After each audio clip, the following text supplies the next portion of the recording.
CINEA has become CINEA, the European Climate, Infrastructure and Environment Executive Agency established by the European Commission. With a budget of around 56 billion euros for 2021-2027, CINEA supports the European Green Deal by implementing EU programs that contribute to Europe's transition to climate neutrality by 2050. The agency supports vital transport and energy infrastructure actions under the Connecting Europe Facility Programme, and under the Horizon Europe programme also implements research and innovation projects aimed at fostering climate action, improving the competitiveness of the energy and transport sectors, as well as the quality of the services they bring to society. CINEA also manages the implementation of the Innovation Fund, one of the world's largest funding programs for commercial demonstration of innovative low-carbon technologies. The agency also implements the Renewable Energy Financing Mechanism. This helps member states in reaching the renewable energy targets, and the public sector loan facility pillar of the Just Transition Mechanism, which supports the regions most affected by the transition towards climate neutrality. CINEA also advances environmental, nature conservation, climate action and clean energy projects as it takes over the implementation of the LIFE programme. It is also in charge of the European Maritime, Fisheries and Aquaculture Fund, which supports the Common Fisheries Policy, the Union's Maritime Policy, and the EU's agenda for international ocean governance.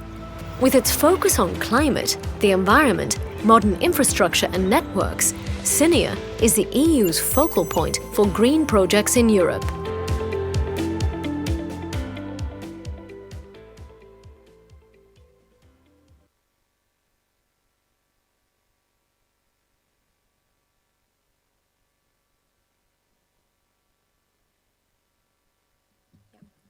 Good morning, everybody, ladies and gentlemen. Welcome from my side to this Info Day. My name is Beatrice Coda. I am Head of Unit in the European Climate Infrastructure and Environment Executive Agency, CINEA, and we are responsible for the Connecting Europe Facility Energy Programme. This Info Day will cover the application process for the list of cross-border renewable projects that has opened officially on the 4th of March and will close on the 10th of May. Cross-border renewable energy projects are projects that promote cross-border cooperation between member states and between member states and non-EU countries in the field of planning, development and exploitation of renewable energy sources. You will learn everything about that today in our Info Day. In order to be eligible for Connecting Europe Facility funding, to finance technical studies and works, cross-border renewable energy projects will have to apply and be selected for the so-called cross-border renewable energy list, and you will learn today what that means. So alongside from my colleagues of CINEA and from European Commission Directorate General for Energy, I'd like to open this Info Day, and I'll present you slightly the agenda, the program that we have for you. So, the first part of the morning will go through an introduction and welcome from our Executive Director, Mr. Dirk Beckers, and then we'll go with two presentations from the Directorate General for Energy, and in particular the Director, Mrs. Sikov-Magni, Director for Green Transition and Energy System Integration, will present the policy context of cross-border renewable energy projects, and that will be followed really by a detailed policy presentation on the cross-border projects and the list in the field of renewable energy from colleagues in DG Energy, Mr. Vasil Stoyanov. Then we will move to the details of the evaluation and selection process. This will be done by my colleague Gianluca Ferreri, Head of Sector in CINEA, and then will be followed through by a question and answer session.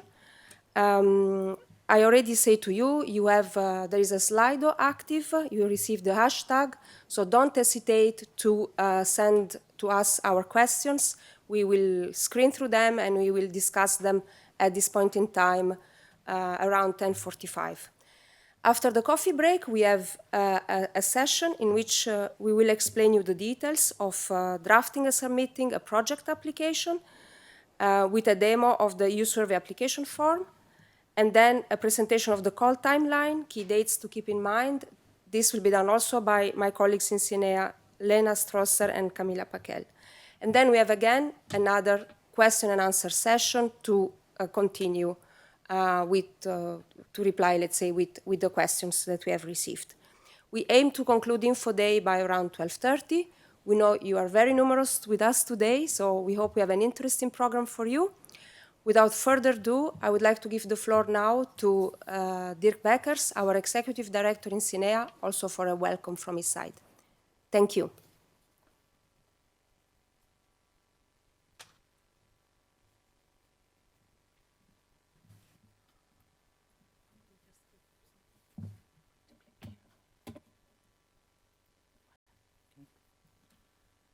Good morning, ladies and gentlemen. My name is, as already said by Beatrice, I'm Dirk Beckers. I'm the director of the agency of CINEA.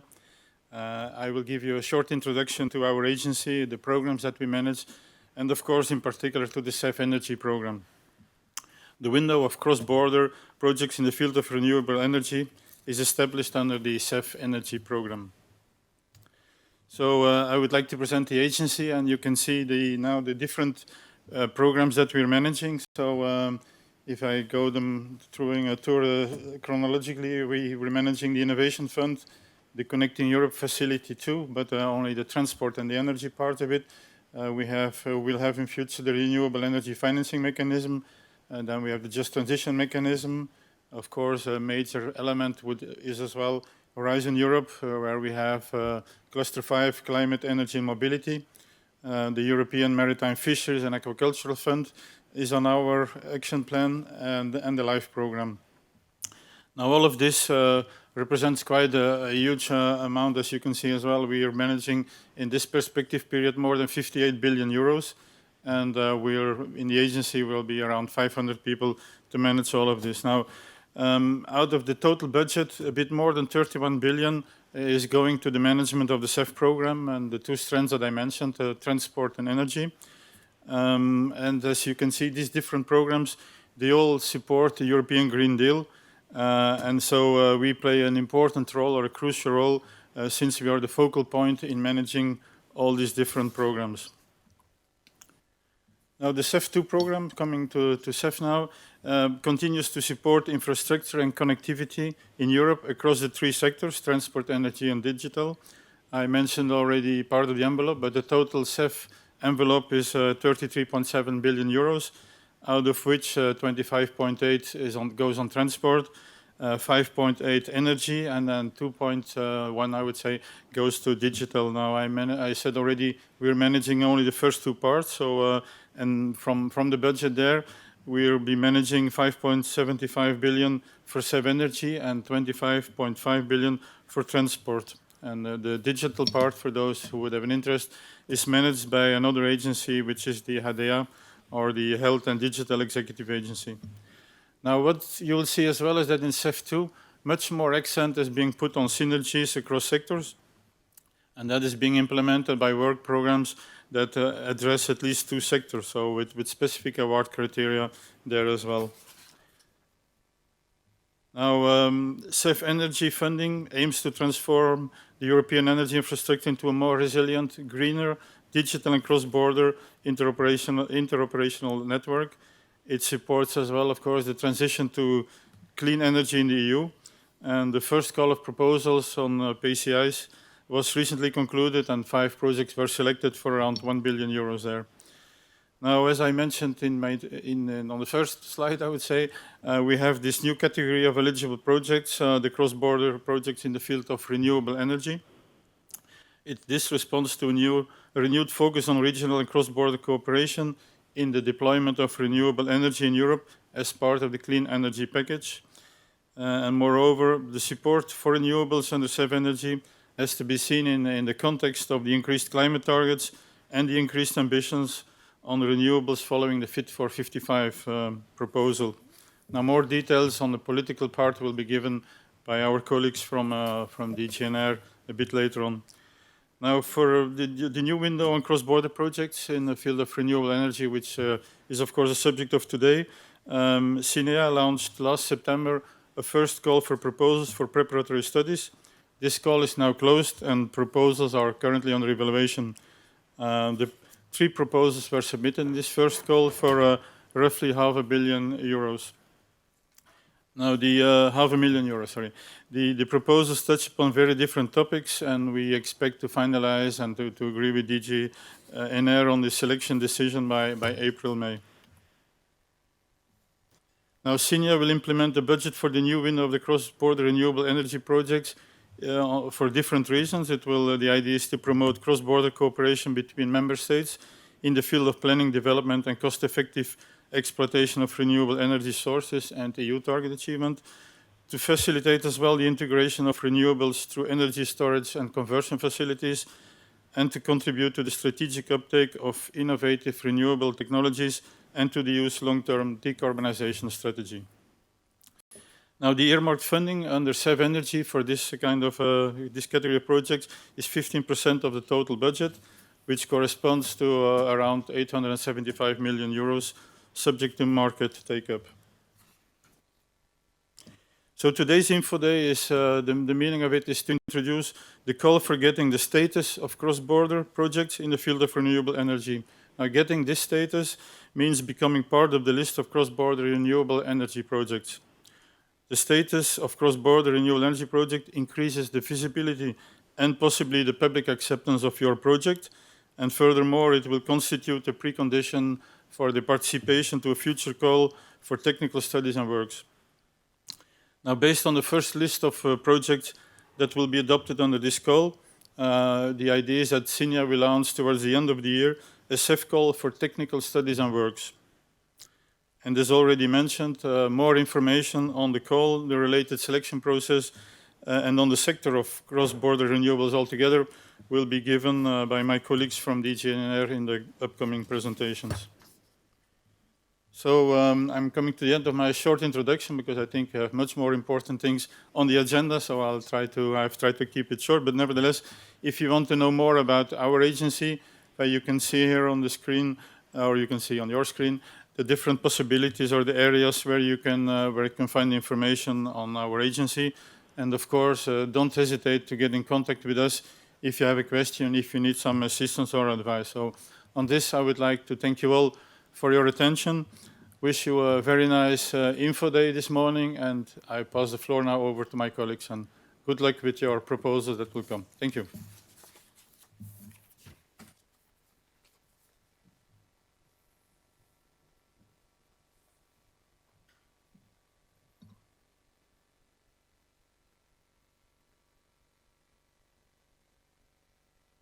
And thank you, Dirk, and for these welcome words. And the next speaker is Mrs. Katarina Sikov-Magni, Director in DG NR for Green Transition and Energy System Integration, will give the policy context of cross-border renewable energy projects. Thank you.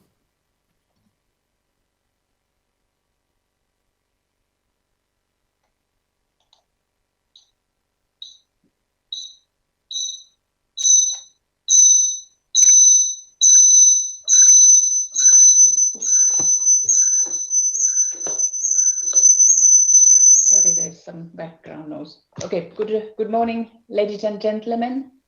I hope you can hear me at least, and preferably also see me. There seem to be some network connection problems because I could not hear myself any of the preceding presentations. So let's hope it now works, and I hope there is somebody who is putting the slides for me. So good morning again, everybody, and very pleased to be here today in this Info Day on the cross-border renewable projects. So the policy context of these cross-border renewable projects is, of course, framed by the key initiative the Commission has put on the table, meaning the Green Deal and the aim to be climate neutral economy by 2050. Renewables will play a key role in achieving these objectives, in addition to energy efficiency, of course. The 2050 objective has been translated to 55% reduction in greenhouse gases by 2030, and renewable target in this context has been increased to 40% at least by 2030. Now, in the current context, in the current Russian attack on Ukraine, we of course need to accelerate even further the implementation of renewables to be able to consume as little gas as possible. And the 40% renewable share may actually need to be increased further in order to meet these objectives today. If we then move to the next slide, please. So in order to bring these renewables that we need to achieve our decarbonization target, to achieve our energy resilience and be more independent in terms of our energy supply, we need massive public and private investment. Connecting Europe Facility, CEF, is an important part of the financial framework for green transition. It has been until now the key, sometimes perhaps even the only EU funding instrument for trans-European networks in transport, energy and digital backbone. The trans-European networks in energy being one of the key sectors here and is covered by the CEF as well. Projects of common interest that are selected under the regulation on trans-European networks in a regional cooperation setting may benefit from Connecting Europe Facility under certain conditions, of course. In this current period, multi-annual financial framework period, which covers 2021-2027, CEF has been extended to cross-border cooperation in renewables. It is also based on cross-border cooperation with the aim to optimize national renewable planning and development. So cross-border renewable energy complements the other funding opportunities. So CEF complements, among others, the many sources that can contribute to financing renewables, meaning InvestEU, cohesion policy funding instruments, Innovation Fund, Horizon Europe, and the new element in the LIFE program. In addition, the Recovery and Resilience Facility also target clean technologies and renewables. So there are many sources of funding for renewables, and the cross-border renewables that is then the topic for the Connecting Europe Facility is quite unique in this area. If we move to the next slide, please. So the cross-border cooperation has significant importance in the road to decarbonization of our economy and deployment of further renewables. Through cooperation, countries can more easily achieve both their individual and collective renewable targets. Cross-border cooperation facilitates a cost-effective rollout of renewables across the EU, especially in areas that have greater access to natural resources or are better suited for in terms of geography. Cross-border renewables contributes to sharing also best practices, to alignment of the regulatory frameworks and streamlining of the administrative procedures in member states. In the past, we have seen some cross-border cooperation already, but it has often been hampered by various administrative, legal, or political reasons. So the aim here that we are discussing today is also to provide support to member states to overcome such barriers and to foster further cooperation in the area of cross-border renewables. At the same time, we have, of course, seen progress and interest growing in this area, and the first agreements on statistical transfers between member states have been signed, including for Luxembourg, Estonia, Lithuania, Denmark, Netherlands, Malta, Belgium, and Finland as well, I think.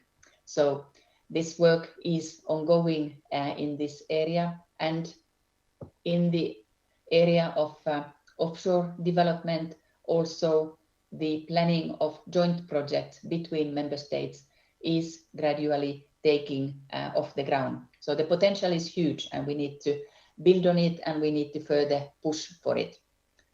And then to conclude, so in the area of cross-border cooperation in renewables, these kind of projects contribute to the main objectives as they have been spelled in the CEF regulation, but also in the renewables directive that underpins the work that we are doing in the CEF context. So having, as I briefly touched upon, such projects should help member states to achieve targets, to keep on track and achieve, and to go beyond the trajectories by providing a more cost-effective option in parallel to the development of national measures for support of renewables. Furthermore, cross-border renewables should facilitate further integration of renewables and should contribute to the uptake of more innovative technologies in the area of renewables. And then lastly, these projects also contribute to the long-term decarbonization objectives of the EU that we now need to accelerate as much as possible in order to build up a more resilient, more independent and more green EU economy overall. Many thanks for your attention and I wish you a very good day today where you can learn all you ever wanted to learn about cross-border renewable projects. Many thanks.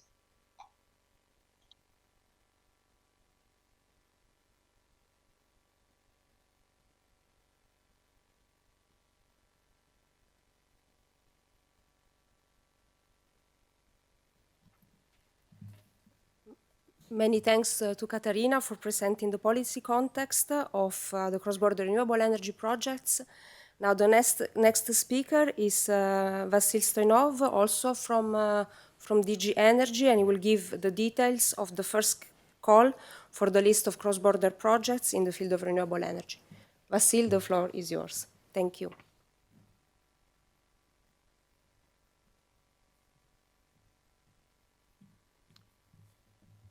Hello, good morning, colleagues. Thank you everyone for attending this info day. I would take on the presentation of the specific points related to the general criteria and the requirements of the cost-benefit analysis. This criteria and the cost-benefit analysis itself will be quite important piece of your application process, and we would like to touch upon the main components of this part of the application requirements. So first, we would like to touch upon the general criteria which need to be met by any project applying for status under the Connecting Europe facility. And in this regard, we base ourselves on the text of point 2 of part 4 of the CEF regulation, which spells out 3 criteria. The first one is that the project needs to be underpinned by a cooperation agreement or any other kind of arrangement. And then there are 2 other points which we interpret cumulatively and we derive a single criterion out of these 2. So let's start with the cooperation mechanism. By cooperation agreement, we mean any of the 4 agreements which are spelled out in the Renewable Energy Directive. In Article 8 of the Renewable Energy Directive, there is a statistical transfer. In Article 9, there are the joint projects between 2 EU countries. In Article 11, there are the joint projects between 1 EU country and a third country. And in Article 13, there are the joint support schemes. For a project to be selected in the list of cross-border projects under the Connecting Europe facility and to have the status of a cross-border project, it is necessary that this project is set up by one of these 4 cooperation mechanisms. How do we evaluate the compliance with this criteria? The Delegated Act on the process of selecting cross-border projects says that a proof for the underpinning cooperation mechanism is a written declaration by the participating member states in the cooperation agreement. This means that we ask for a document, regardless of its form. It could be letter of intent, it could be declaration of support, it could be fully fledged cooperation agreement. The form doesn't really matter. What matters is that this document shows the support of two countries to the specific project. This support should be individual. This means that we are not looking for memorandum of understanding in the area of renewables in principle, but we are looking to a document that shows the support for this specific project that applies for status. This document has to be signed by the relevant ministries at central level of the participating member states and needs to be attached to the application. So this is quite clear. The methodology of the cost-benefit analysis doesn't put forward specific requirements on how this document should look like. However, we have listed a couple of indicative points that could be reflected in the content of the document, such as the objective of the cooperation, the specification of the cooperation, so which of these four types of cooperation mechanism is envisaged by the participating countries, what would be the capacity of the project, what would be the technology of the project, a high-level statement on the target for renewable energy production, or high-level statement on the division between the costs and the benefits of the participating countries. Again, these points are indicative and we're not prescribing specific content. However, we're looking for a document that shows the support of the two countries to this specific project. The next point is about these socioeconomic net benefits. Let me go back to the text of the CEF regulation. So in point 2, the CEF regulation requires that the project that receives the status should have cost savings or benefits in comparison to a similar project or renewable energy project that is implemented only by one country. And in the third point, the CEF regulation says that the potential overall benefits of the cooperation should outweigh the costs.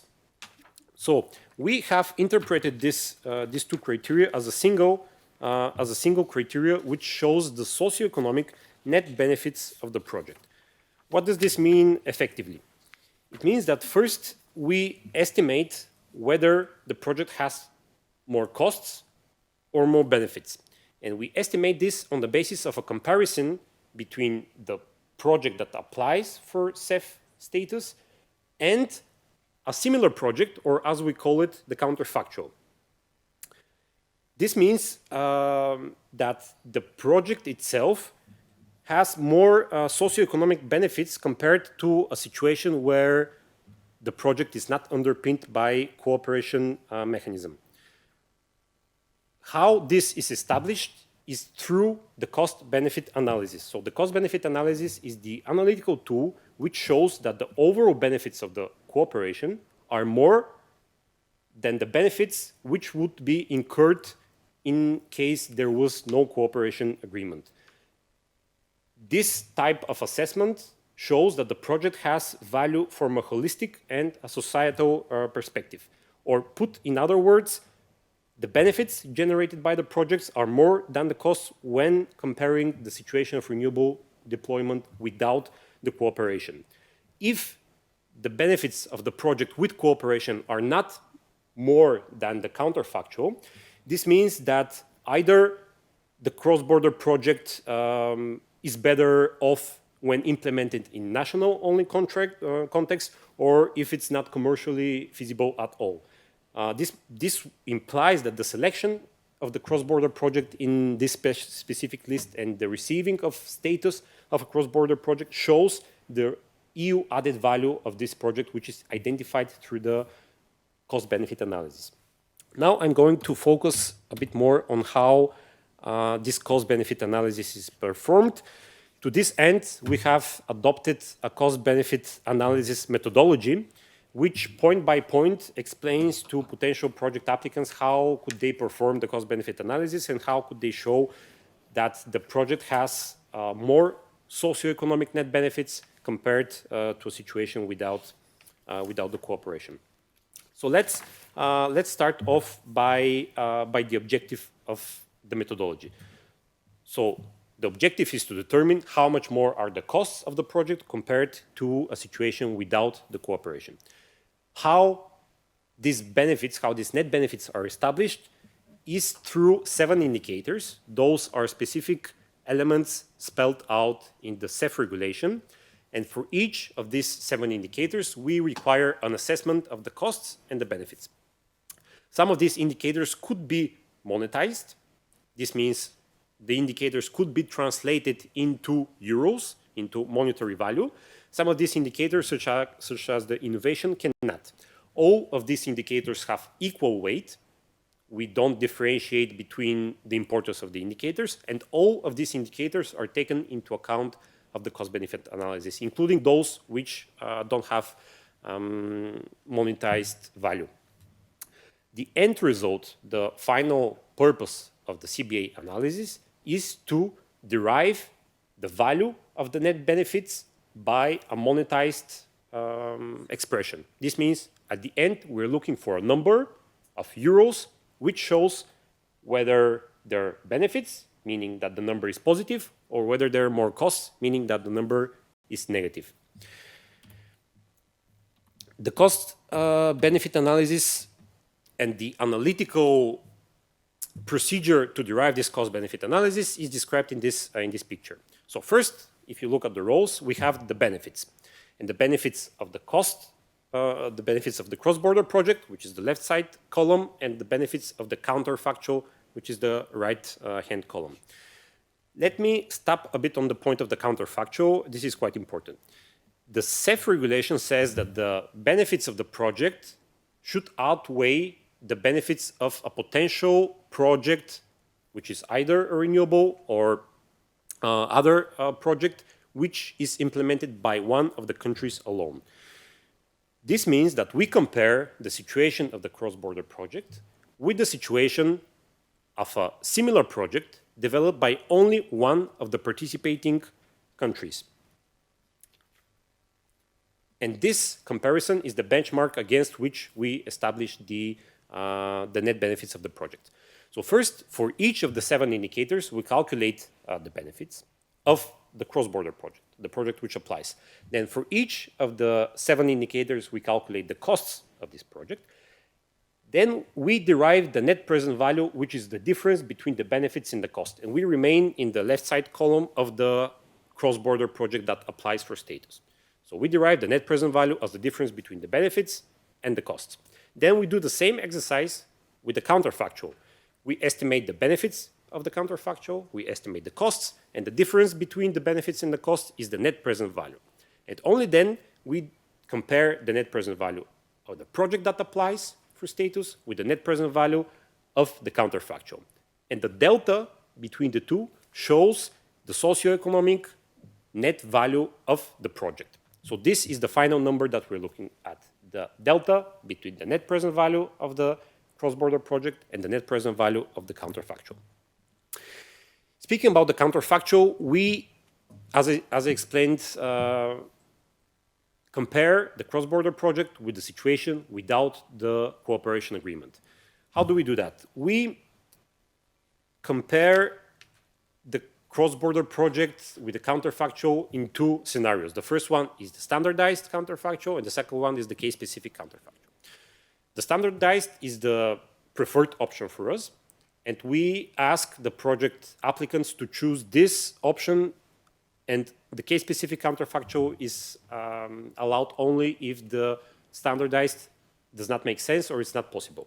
So how does the standardized counterfactual look like? We compare apples with apples, meaning the project that applies for cross-border status in terms of technology, of size, of project setup, is the same as the counterfactual. So the counterfactual shows how would the situation look like with the same project that applies for cross-border status, which is implemented only in one of the countries. In this case, the contributing country, meaning the country that, that pays the money and not the country that hosts the project. To show an example, we compare offshore wind park in country A compared to an offshore wind park implemented in country B on the basis of the cooperation between country A and country B. This shows the benefits if the project is implemented by means of cooperation agreement. And the example could be that a solar PV project, for example, implemented on the basis of cooperation agreement between a country in the northern of Europe and the country in the south of Europe, shows more benefits compared to the same project setup with a big solar PV park, which is implemented only in the country of the northern Europe. The case-specific counterfactual is the comparison between the cross-border renewable project and a project implementing in the contributing country with a different project setup. This could be possible if the comparison of the same project setup is not possible. For example, if the contributing country does not have any access to offshore wind, so there is no coastline in the country, and we cannot compare an offshore wind park, which is the cross-border project, with offshore wind park in the contributing country only, because the contributing country simply cannot deploy the same technology. Or another reason to choose the case-specific counterfactual is that there is no data which reasonably allows to compare the two projects, because simply there is no evidence of how a counterfactual project in the contributing country would look like if it had the same concept and the same setup as the cross-border project that applies. In any case, what we look at is a reasonable explanation how the applicant has chosen the counterfactual. And on the basis of this explanation, we accept the counterfactual, and each of the calculation of the costs and the benefits is performed for a fictitious project which would reasonably take place in the absence of the cross-border cooperation. While we develop these counterfactuals, we put forward a context for the assessment of how the project would be implemented throughout the years. And this context is the scenario for the assessment. So when the project promoter develops the calculation and the estimations on how the project would deliver the costs and the benefits throughout the years, the applicant should base its assumptions on the scenario that is the EU reference scenario on energy, transport, and greenhouse gas emissions. This scenario was prepared by the Commission, and this shows the main socioeconomic, technological, and policy developments in the EU. This was published in July 2021. It's quite updated, and it's one of the Commission's key analytical tools which underpin all the policy initiatives in the area of energy, transport, and climate. So this is the outlook on how the policy framework would look like in the future, and this is the benchmark against which the project promoter tries to estimate how the project as the cooperation mechanism and the counterfactual will be developed throughout the years. Now, if we look at the cost-benefit analysis and follow element by element, we're going to describe basically all the 7 indicators, and you will see how these indicators are analyzed in the context of the cost-benefit analysis. So how the benefits, the costs, and the net present value are calculated for each of those elements. So the first one is the cost of energy generation. I try to formulate each of these indicators as a simple question, and the answer of this question is expressed in euro, in monetized value. So the first element of cost of energy generation shows how much does it cost to produce the renewable energy by the project that applies and by the counterfactual project. This cost of energy generation is established in a very standardized and simple manner through LCOE. This is the levelized cost of energy formula. This formula is included in the cost-benefit analysis. It's a standardized way to estimate the price of generating energy. It's used also in other EU instruments such as the Innovation Fund. So this is quite simple and straightforward. You have a formula, you have to fill in the elements in this formula, and in the end you come to the value in euros, which shows how much does it cost to produce energy by that project. The second element is system integration. This element replies to the question, how much does it cost to the overall energy system to integrate the renewable energy that is produced by the project?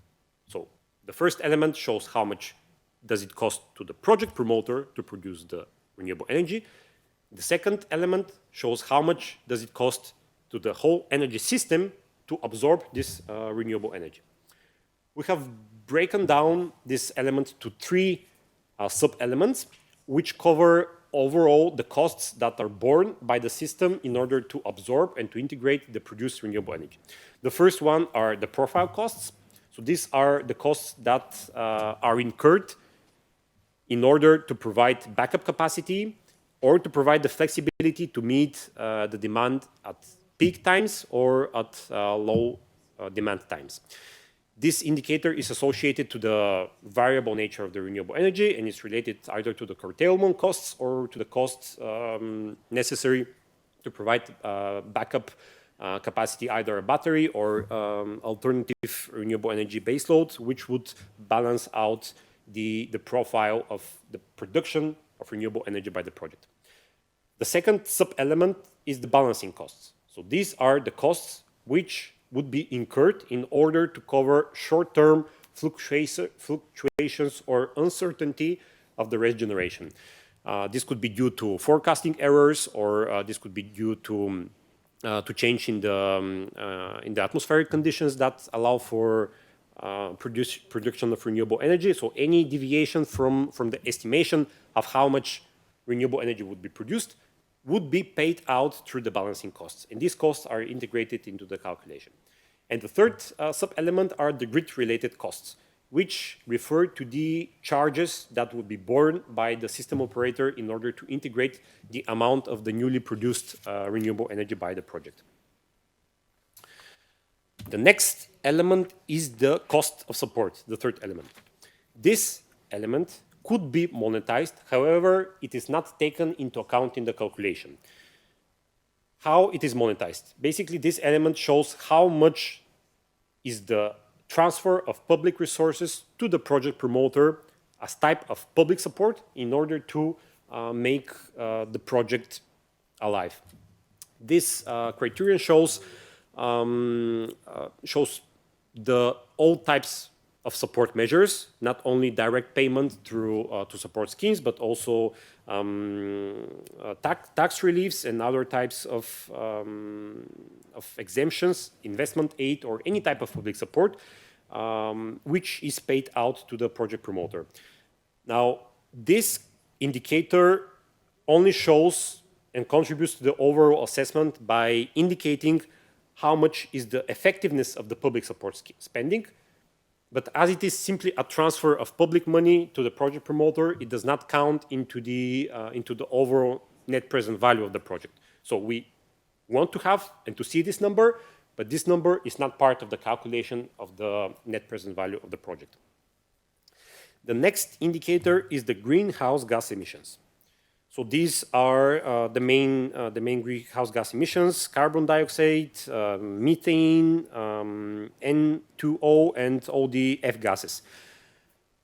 How do we calculate these emissions, and how do they contribute to the net present value? So the question that is replied here is how much are the net benefits of the project as a result of reduction of greenhouse gas emissions. So first, we estimate how much greenhouse gas emissions would be saved by the project. In order to do this, we encourage the project promoters to use the standardized conversion factors, or the so-called global warming potential factors, which express own greenhouse gas emissions in CO terms. So the emission savings of the project and the benefits in terms of emission savings, first, I'll calculate it as the difference between the emissions from the project and the emissions that would have occurred in the absence of generation of the same amount of renewable energy, meaning how much would be the greenhouse gas emissions of the project compared to a greenhouse gas emission of a project with the same capacity, which would generate energy using conventional technology or fuel. This, again, is calculated by a simple formula, which is included in the CBA methodology, and This is calculated by using country-specific electricity emission factors. Those are included in EIB project carbon footprint methodologies. The references to these sources are included in the methodology. And in the heating and cooling sector, we use other benchmarks. So we have estimated how are the avoided greenhouse gas emissions, and the next step would be to monetize those avoided CO2 emissions. And the monetization is used by having as a benchmark the carbon price estimates by the European Investment Bank. It has published a climate bank roadmap, and it shows how the prices of CO2 emissions would evolve until the year 2050. So basically, a project promoter estimates the difference of emission savings. It derives how less CO2 emissions would be produced by the cross-border project, and multiplies these avoided emissions by the price of CO2 emissions according to the estimations. And it derives the benefits of greenhouse gas emissions. The fifth element is the security of supply. We have translated this broad notion into a very narrow and very simple to calculate estimation. So the question here is, how much is the value of the changes in energy imports of the respective sector? So let's assume that the project that applies generates certain amount of renewable energy. For the purpose of the assessment, we exclude this amount from the energy imports. So we assume that all this quantity of renewable energy would be consumed only domestically, and this quantity would reduce the net imports in this specific country. So the difference between the net imports and the production of renewable energy of the specific project shows how much are the benefits in terms of security of supply. The next element is air and other local pollution. So this element replies to the question, how much is the impact of the project in terms of reduction of air and other local pollution? So this is not CO2 emissions. We're speaking here of air and local pollution. So first, we, for reasons of practical implementation, ask only for assessment of air pollution based on the estimations of 3 major pollutants. Anything on top of these pollutants, including soil pollutions or other type of air pollutants, they could be integrated in the assessment. However, they're not mandatory part, because it's very likely that the project promoter would face difficulties of estimating those specific, very local values for the project itself, or even more for a counterfactual. Again, similar to the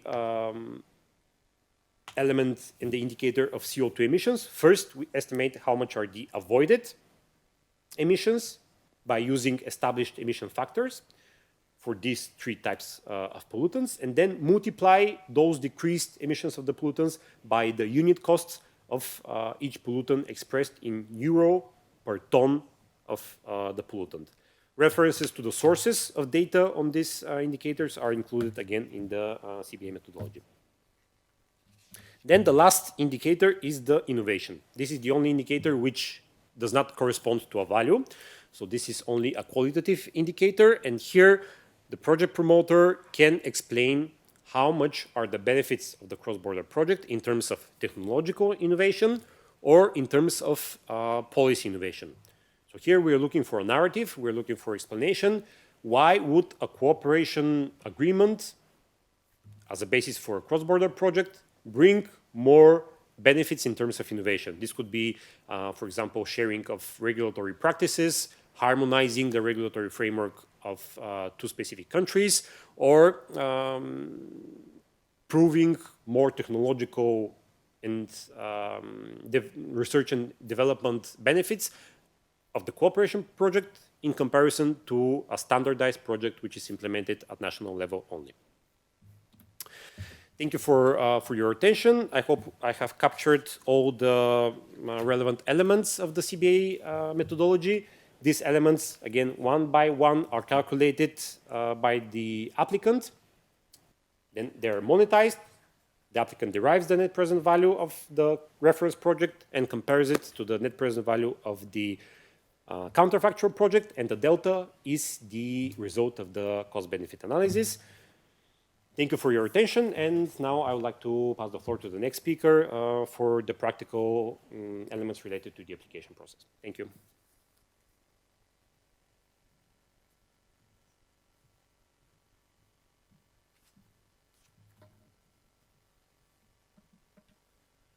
Thank you. Thank you, Vasil. Good morning also from my side, ladies and gentlemen.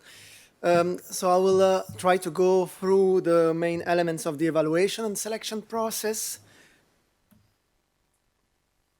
so that by the end of this presentation, I hope you will have a general understanding of the key aspects of the evaluation, and you can develop and submit a high quality application.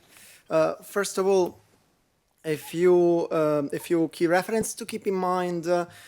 So the regulation 2021/1153 is the so-called CEF2 regulation. In particular, you will see in Annex Part 4 really a section dedicated to the program, where you can see the general criteria, the CBA elements, and the selection process. So please have a careful look there. It is a key basis. Then Delegated Act just freshly entered into force last Friday. So Delegated Act 2022/342. There you also will see more elements, more details on the selection criteria and the process. And then you have also the Commission staff working document that details the methodology for assessing the contribution of the CBRS project to the general criteria, and for producing the CBA elements. So for producing the CBA in the context of the CBRS project. So really these are the key reference document to keep in mind. So for the evaluation process, let's say there are basically three main blocks. There will be a first preliminary check that is aimed at verifying really if the application is complete and if the key requirements are met. I will come to that in a moment. And secondly, the proper evaluation that will take place, and I'll go through also the details later on. And finally, the selection via the so-called group for CBRS projects. And also I will explain what it is about. So for the preliminary check, it's fairly simple. It is really to make sure that the application is complete, is submitted via the EU survey, and my colleagues later on in the second part after the break will go through the forms, and you will see it's pretty straightforward for those who knows also the EU survey system. Complete, so that all parts are included in the submitted application. Readable, accessible, printable, so really drafted in one of the EU official language, and that you have been using the mandatory templates, and also my colleagues will show those templates later on. If we dig into the content more, and touching upon what Vasil already explained, some of the elements there. So the cooperation mechanism. First, so the compliance with the cooperation aspect. It's CBRS project, so the cooperation is really crucial. In this declaration that can be take many form, and we are not prescribing a format. But it's really about clearly expressing the willingness to conclude a cooperation agreement for the CBRS project. So what is important really to keep in mind is not really the format. If you have a memorandum of understanding, that's really good. If you have any other written format, it's also fine. What is important is that it's signed at the ministry's level by the ministry that will implement the agreement, and there is a cooperation mechanism that is clearly specified. we are looking for it of a series of elements to be found in the cooperation agreement, and there you will see in the Commission staff working document, page 8, section 3, some of those elements. So, for example, the objective, the specification of the maturity of the type of cooperation, the renewable energy target, the way you think how to account this target, how to share costs and benefits. So please have a look at the staff working document for the details we are looking forward to see. But again, there is no prescription on really the format and exactly what you have to put in the sign agreement. Another really important aspect that goes without saying, we are in a cross-border renewable energy project, and the core business should be the energy generation from renewable energy sources. So really that's the central aspect of the project, concretely aiming at producing renewable energy from renewable energy sources. So what are these renewable energy sources? You'll find a full list in Article 2 of the so-called RED II directive, the Renewable Energy Directive. You have the reference in the slide and also for download in the call web page, and also you will see in the EU survey.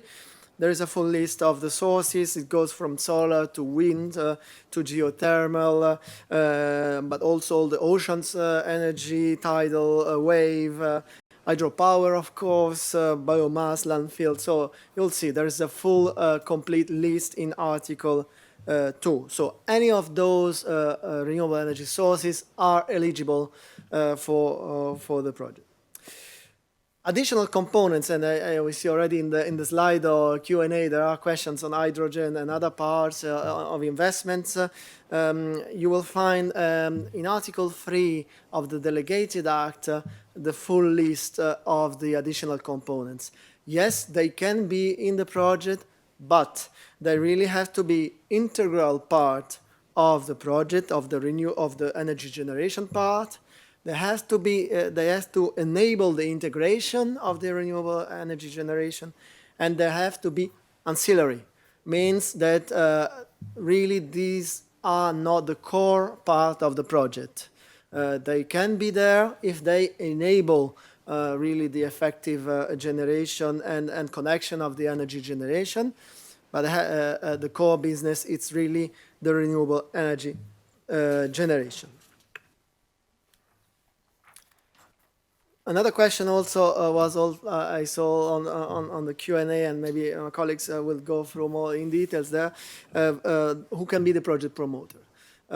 So Article 2 of the Delegated Act clearly identifies the promoter, and basically you will see it's pretty open. You'll see on the slide, must be a legal entity, can be public or private body, and may even include the member state itself. Okay, so ministry, for example, but of course, be in a capacity to implement later on than the project. So no further restriction than that. Then, but we are really talking about this call for status now. If we are talking about CEF funding, Article 11 of the CEF regulation explains more into details what are the eligible entities, right? But for the call for status, no more restriction than this. So what are we gonna assess and evaluate in your project? Well, there are basically 4 main elements, and they are very much linked to what Vasil presented before on the CBA elements. Well, first of all, the technical soundness of the project. So again, I may refer to the staff working document with all the list of the elements that we are looking for. There are important background information regarding social economic situation, environmental aspect, and really technical aspect regarding the technologies you choose, the capacity foreseen, all these aspects we would like to see reflected in your application, either via directly the application form in the EU survey or with the annex you can use, you will see later on. the various annexes. So really try to give us as complete as possible a picture that allows evaluators to assess the technical soundness of your proposal. Second aspect is really the CBA. I mean, you understood it's a key element of this call and of the project to be included then in the list, in the CBRS list, and get awarded the status. It's the soundness of the CBA. So all the elements Vasil went through in the previous presentation, you will see it really black and white in the methodology and the staff working document from the Commission. We are looking for a complete CBA with all the pertinent elements based on reliable and to as much as possible verifiable data. And also please do include any qualitative information regarding the CBA and also of course all the other aspects of the project in the annexes and the EU survey. You'll see there is a specific document on the quantitative part, the CBA calculation tool, but there is an annex plus the EU survey really that allows you to give the whole narrative around and explain how you went you got to the figures and give us really the background, your sources, for example, of data, all that. Okay, then the mere calculation, the so-called net present value, should be, so the socioeconomic benefit, if you like, should be positive. So basically, the benefits outweigh the cost. So first important element that Vasil extensively presented. And then these benefits, so this net present value, positive net present value, should be higher than the counterfactual project. If possible, standardized counterfactual, as Vasil underlined. So that's basically it on the evaluation elements. Then what happened next? So there is the proper selection, and you will see in the various documents, and I may refer to Article 6 of the Delegated Act, the Commission will set up a group, the group for cross-border renewable energy projects. This group will be composed of member state representatives. You will see in the article all the details. The group can invite also other pertinent authority. Can even invite project to present any aspect of the project. But the group is composed of member state representatives. Will receive from the Commission, based on the evaluation, the list of projects to be included in the CBRS list. And so the project that comply with the selection criteria. And then, well, the group will establish a draft list of the CBRS project. And then on this basis, the Commission will adopt and publish the CBRS list via the Delegated Act. Commission, you will see in the Delegated Act is explained in Articles 8 and 9, can deviate also from the list as proposed from the group, but this is to be done with a positive opinion from the group. Well, then what happened next? Well, if you are selected for the list of CBRS projects, so you will get CBRS status. You will have the possibility to apply for works and technical studies under CEF, and you will also benefit of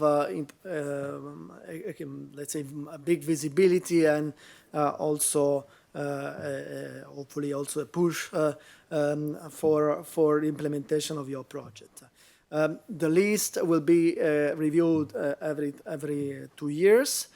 So in principle, once you are in the list, there are obligations for reporting to show that you are advancing with the project, but not much more than that. But we are not yet there. Now we are really trying to build up a high quality application. So I hope these elements were useful for you. I know that there are quite some questions in the slide also. We can, with a little bit of we are a little bit early, but that's good because we also have a good list of questions. So we can maybe open already now the Q&A sessions, and then after we will have the coffee break. So thank you very much for your attention.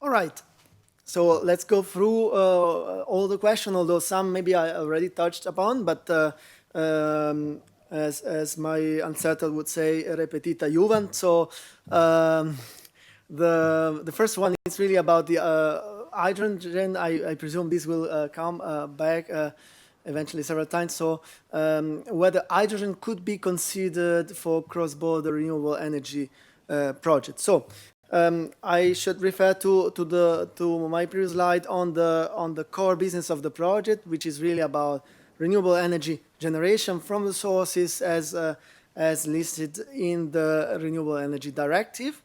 This said that the hydrogen part, as any other component, can fall under the additional component. Again, keep in mind the important aspect. So it has to be integrated to the project. It has to enable the let's say the integration to the grid, and it has to be ancillary. So some of the elements linked to the hydrogen could be part of the project, but again, cannot be the core business of the project. Okay, who chooses the counterfactual project? CINEA, promoters, applicants, external evaluation? No, that's really up to you. It's really your project. The Commission staff working document on the methodologies for CBA gives you really a lot of details on what are the elements that should be part. Recommendation, for example, we mentioned before, to go for a standardized counterfactual.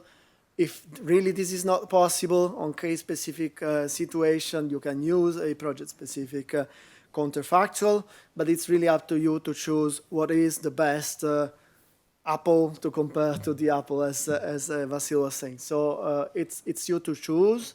Of course, the external, the evaluators will then evaluate what you submit. So it's the promoters or the applicants, as you wish to call it. So does the initial written declaration have to be made between states, or is the agreement between municipalities also possible? No, at this stage, it has to be at ministerial level. So again, the format doesn't count. We want to see written confirmation. There is either a memorandum of understanding or the willingness to cooperate on the project, on that specific project. So there are two really important, or even three important aspects there. The signature, of course. It has to be signed when you submit your project. The ministerial level, so the state behind, and the project focus. It cannot be something generic, generic cooperation on renewable energy, but it has to be underpinning. So the project has to be has to have the explicit back of an agreement. So ministerial level. So next question on who can apply, revert maybe to my slide back to the promoter. So there's not lots of restriction, but it has to be a legal entity. Basically, that resolves to that. Other than that, well, you have to think about that the promoter will have to be able to implement the project. So that's an important choice, of course. Then, of course, when you have two member states, for example, and a joint project physically on both sides, well, the promoter can be either one or the other side, depending on what you submit in terms of technical studies and works later on for funding. So, capability to implement the project, but at this stage today, it's really about legal entity.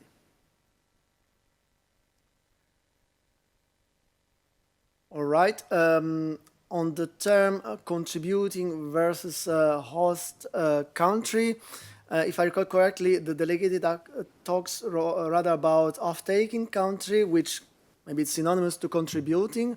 I speak under the control of DG Energy. Vasil, please complement.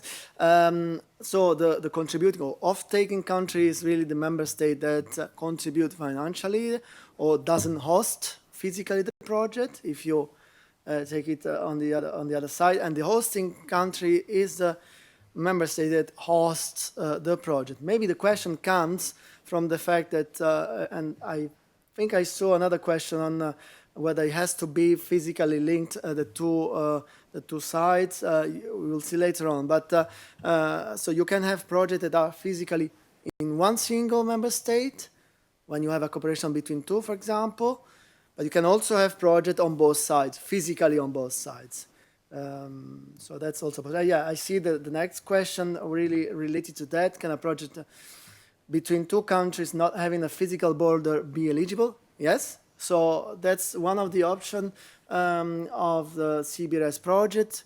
The idea is really to cooperate. So maybe cooperation, it's really between member states that are far away, and they find an arrangement on how to, for example, push a project that is physically implemented, for example, in Spain, and in that case, Sweden will be the off-taking country, or the reverse. That's a possibility.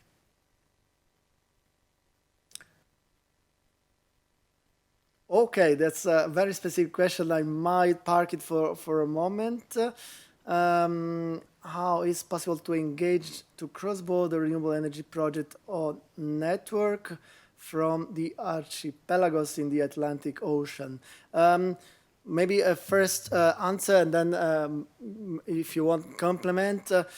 For the moment, there's no really restrictions. I mean, yeah, there has to be a member state, but it can be also it can be between member states, so two member states, but it can be between one member state and non-EU country. So it's pretty open. But I can imagine that on practical level it might be more complicated.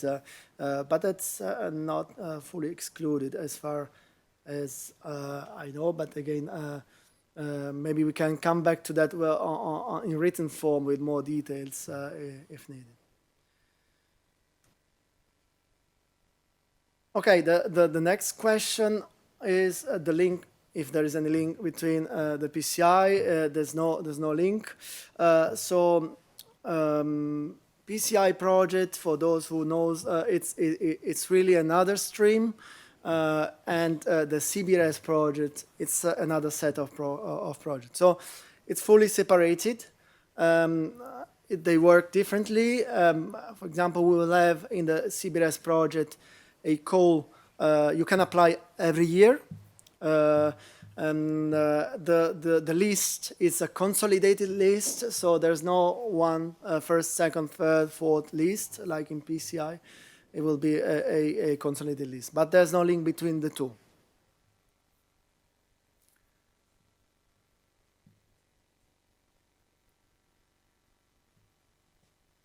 Okay, example of hydrogen project under the mechanism. I think we need to go into the details of specific cases. Yeah, Beatrice, you want to? No? Okay. I think we need to really see what are you looking for this one.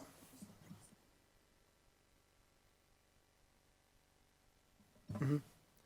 Yeah, maybe one aspect of the question, it's about indeed cost eligibility. This is an important part. In status, there is no cost, so at this stage, you shouldn't too much think about that, because it's really about getting the status for this call. The cost eligibility, let's say, concept comes in a later stage if you apply for CEF. But regarding exactly what you maybe there is a specific concept behind, better probably to go back to that in writing. Okay, the next question, in principle, so could it be different project promoter for CBRS status and CEF funding application later on? Yeah, it depends on the setting of the project. As I said, so if there are projects physically implemented on both sides, for example, then we could expect, depending on the stage of the project, either studies or works, and what type of studies and what type of works we may have. Subsequently, for example, 2 or more projects submitting different calls, and there you can expect that the promoters changes, or you can always think about in terms of consortium as well. So it can be that the coordinator is one organization in the first run and another one in the second run, depending really on what you think of concretely submitted as a project.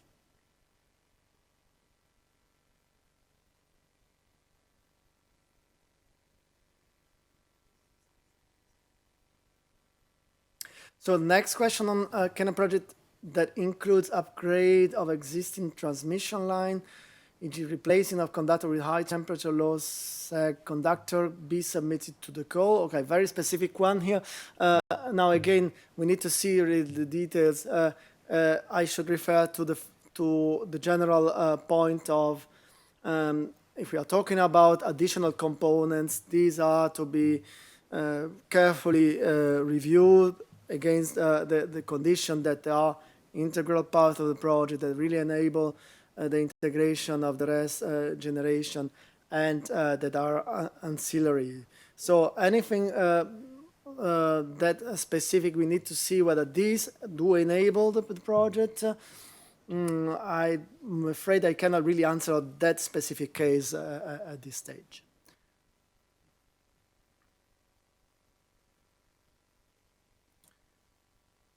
Okay, here maybe more of a policy wider point. I don't know if Vasil, you want to take on? How does CEF cross-border project interact with 10 years network development plan? Are they dependent? Good morning again. Thanks to Gianluca that replied very clearly to all the questions here. So this comes quite frequently, and maybe we were not clear enough. CEF cross-border list of projects, the projects that have received cross-border status, and the 10-year network development plan, including the PCI projects on the other hand, those two types of projects, those two lists are completely independent from each other. The PCI and the 10-year network development plan doesn't have anything to do with the cross-border projects under CEF and the projects that are included in the list and that have received the status. Those are two different types of projects. They are funded through CEF, that's true, and the new window of CEF complements the already existing window which was dedicated to infrastructure, but there is no link between the projects, between the requirements for funding of the projects, or between the requirements of selecting the projects in their respective lists. So keep in mind, CEF RES is completely different from PCIs. They're not interlinked, they're no dependent, and the only thing they have in common is that they are eligible for funding under CEF. Maybe I can take also next couple of questions. If a project is funded by a member state or by another legal entity of the contributing country, does this make a difference? The CEF regulation doesn't prescribe how the funding of the project is carried out. This is determined by the cooperating member state and is included in the cooperation agreement which underpins the specific project. So in principle, all type of funding arrangements are possible as long as they are specified in the cooperation agreement and they reasonably allow for the project to be funded. So no restrictions on this side, but this information should be included and should be agreed upon between the countries that participate in the cooperation agreement. How long does it take from the submission to the grant agreement? Do we have a rough timeline on this? True. True. So this question is irrelevant for the current info day, because we here speak about the application for status. Here we don't speak about a call where money is awarded.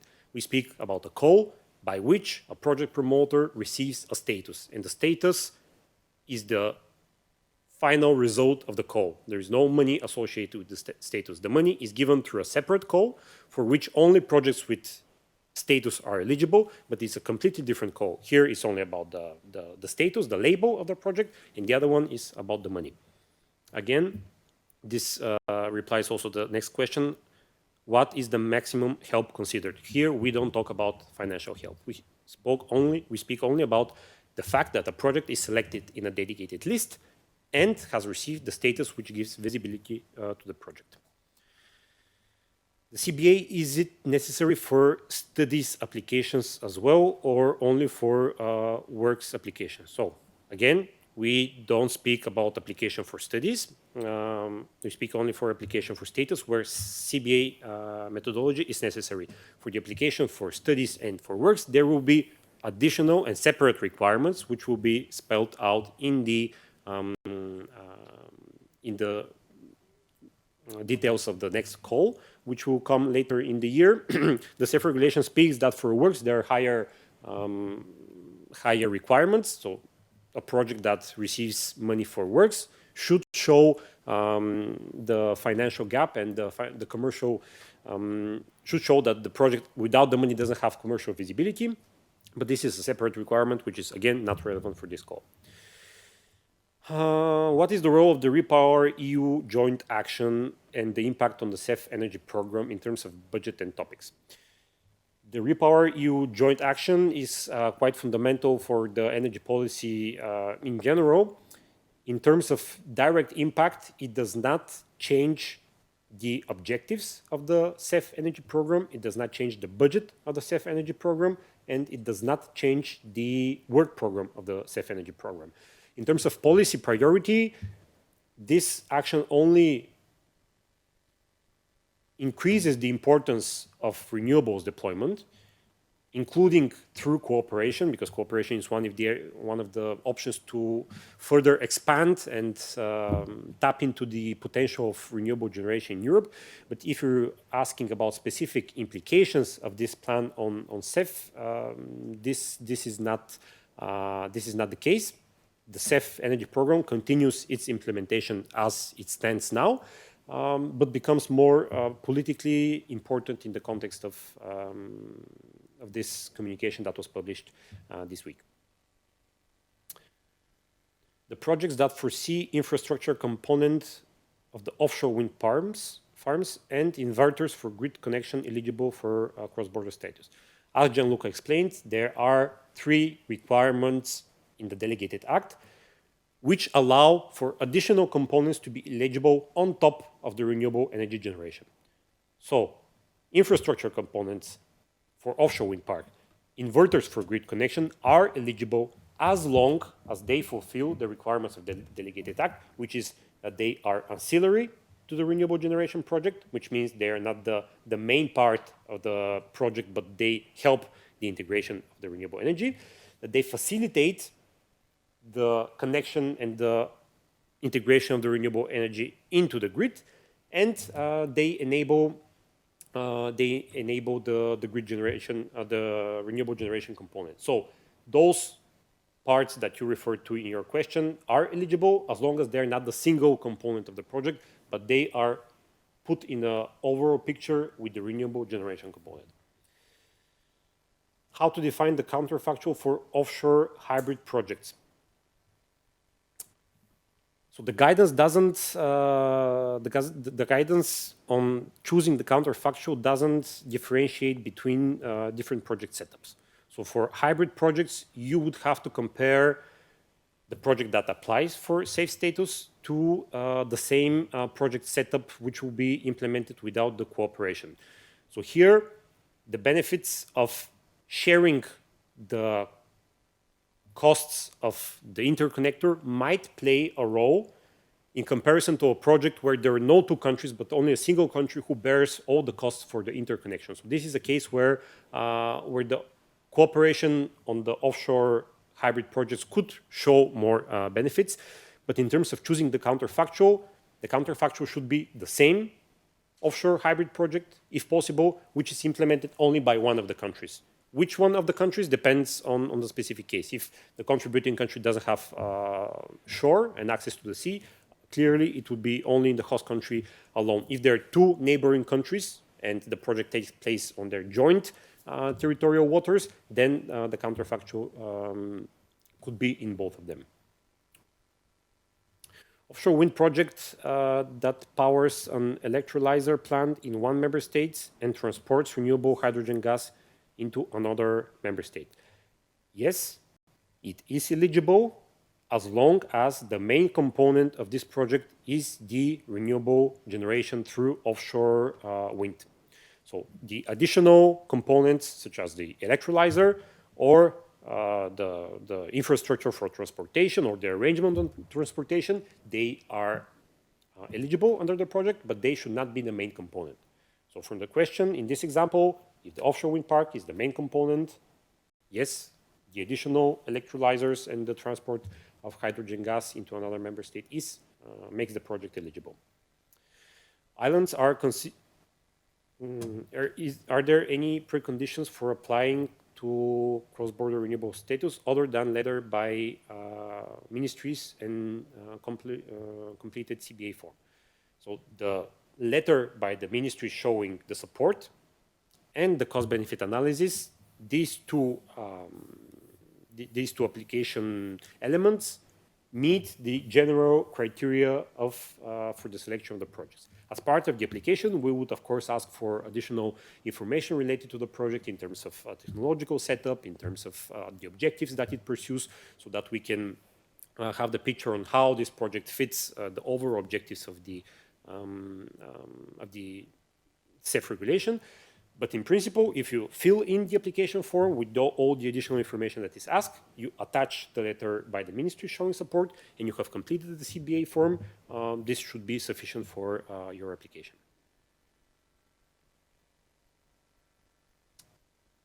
Islands. Islands are considered as any other territory. Islands could be the location where the cross-border project takes place physically.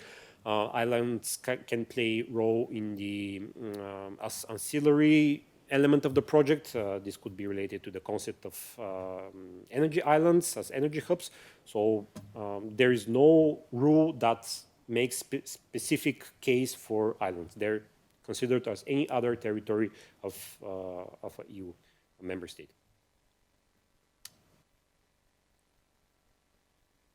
Each entity participating in a project must obtain the signature of the ministry of their respective country. So the signature of the ministry should cover the project itself, not the entity participating in the project. So there is a project promoter who is the applicant.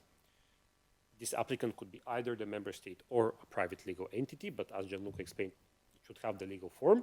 This is the applicant. It could be a consortium. It could be formed by a couple of entities. This doesn't really matter.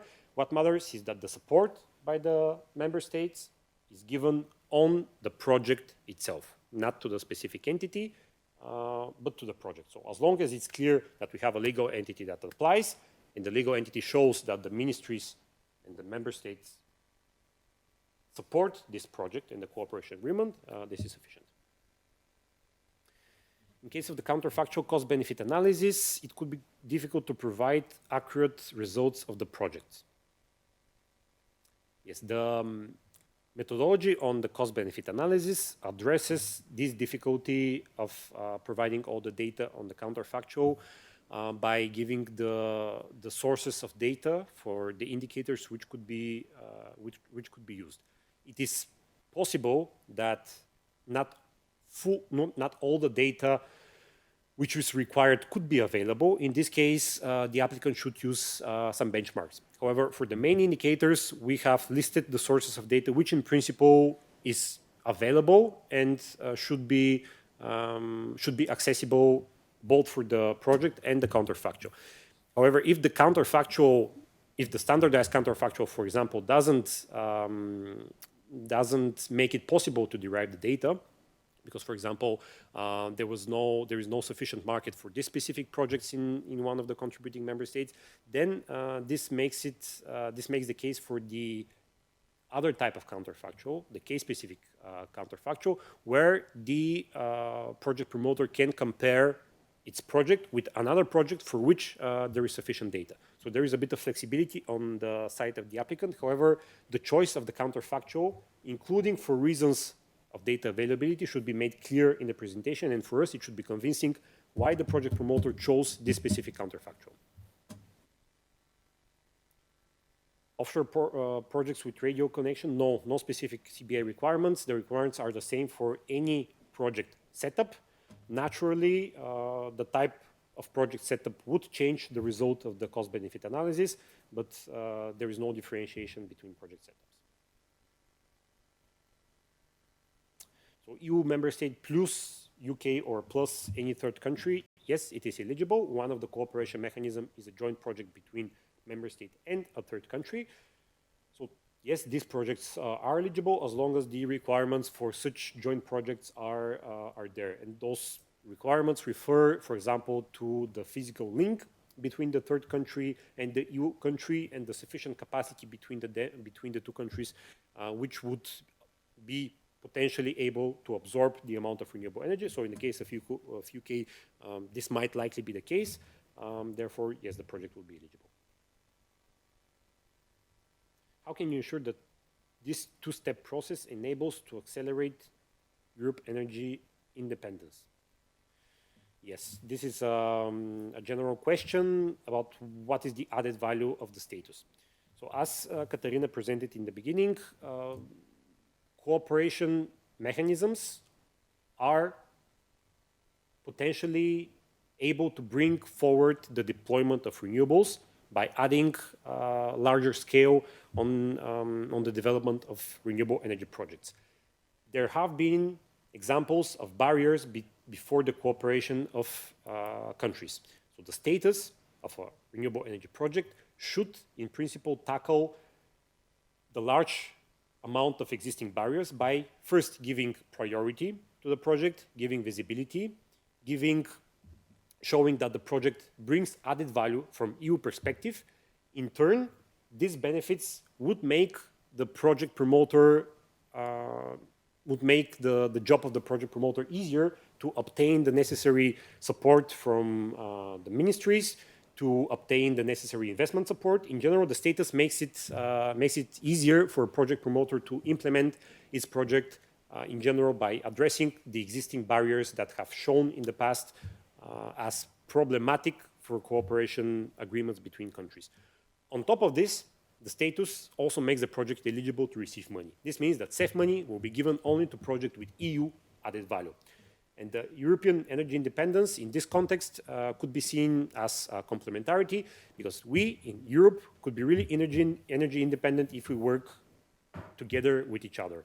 And the CEF funding targets specifically this notion of collective efforts, of collective approach, and of collective development of renewable energy projects by showing to the outside world the benefits of such project and by spending its money to projects that have EU added value. Transport of energy carriers, such as hydrogen or ammonia, by vessel from a member state to another member state, does it respect the condition for CEF? The transport of energy carrier alone does not meet the requirements of CEF. It meets the requirements and the conditions of CEF renewables only if it is linked to renewable generation production capacity. So if we have a project that produces renewable energy and transports this energy through energy carriers, then yes. If it's only the transportation of energy carriers, no. The next question is about the generation technologies. Sorry. Please define what works could be eligible for funding when having the status. I prefer to park this question for now. The subject of this info day is the status application. In general, all types of works could be eligible for funding as long as they meet the conditions of the CEF regulation. This is a bit of a longer story. So in principle, yes, but subject to the conditions of CEF and not subject to the conditions of this call. Generation technologies, according to the Delegated Act, do they include transmission cables and substations? No, generation technology does not cover transmission cables. Generation technology means the generation technologies as defined in the Renewable Energy Directive in Article 2. It defines a list of renewable generation technologies, so only those technologies are eligible as part of the renewable generation component. If those technologies are covered by the project, and on top of those technologies there are transmission cables, yes, it could be part of an overall project component, but if you refer only to transmission cables and substations, then no. We're looking for renewable generation capacity, period. The timeline for allocating the costs, the CBRS status. This is this is a question that could be taken up by Camilla as well as the rest of the questions, so I pass the floor to her.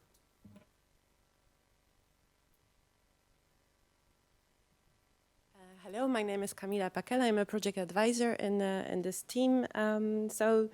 For just the last questions, and we are very glad that you made it until the end of this Q&A session, the timeline, you have exactly 2 months now to submit your applications for this CBRS status, and the evaluations will be running until July. So we expected the CBRS status be given to the projects in October. So this is when the Commission will adopt the CBRS list. We have some few other questions still. So, for instance, like those works that are eligible, please relate to the Delegated Act. The Article 3 is very explicit about what can and what cannot be considered as relevant for the CBRS status. Local and regional authorities can, of course, apply as long as they develop the cross-border renewable project. They can be part of a consortium or they can apply on their own as long as they have the support of the member state. So this is still the condition that we need this kind of expression of support in a written declaration from the participating member states. Thank you very much, and now we invite you to coffee break.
Hello, everyone. Thanks for being back. I hope you enjoy your coffee break. Had time to digest many questions and answers. Just underline again that Slido is still there. So if you want if you have questions, please post it there, and we will have another Q&A session at the end of this second session. So now we will go through two main presentations.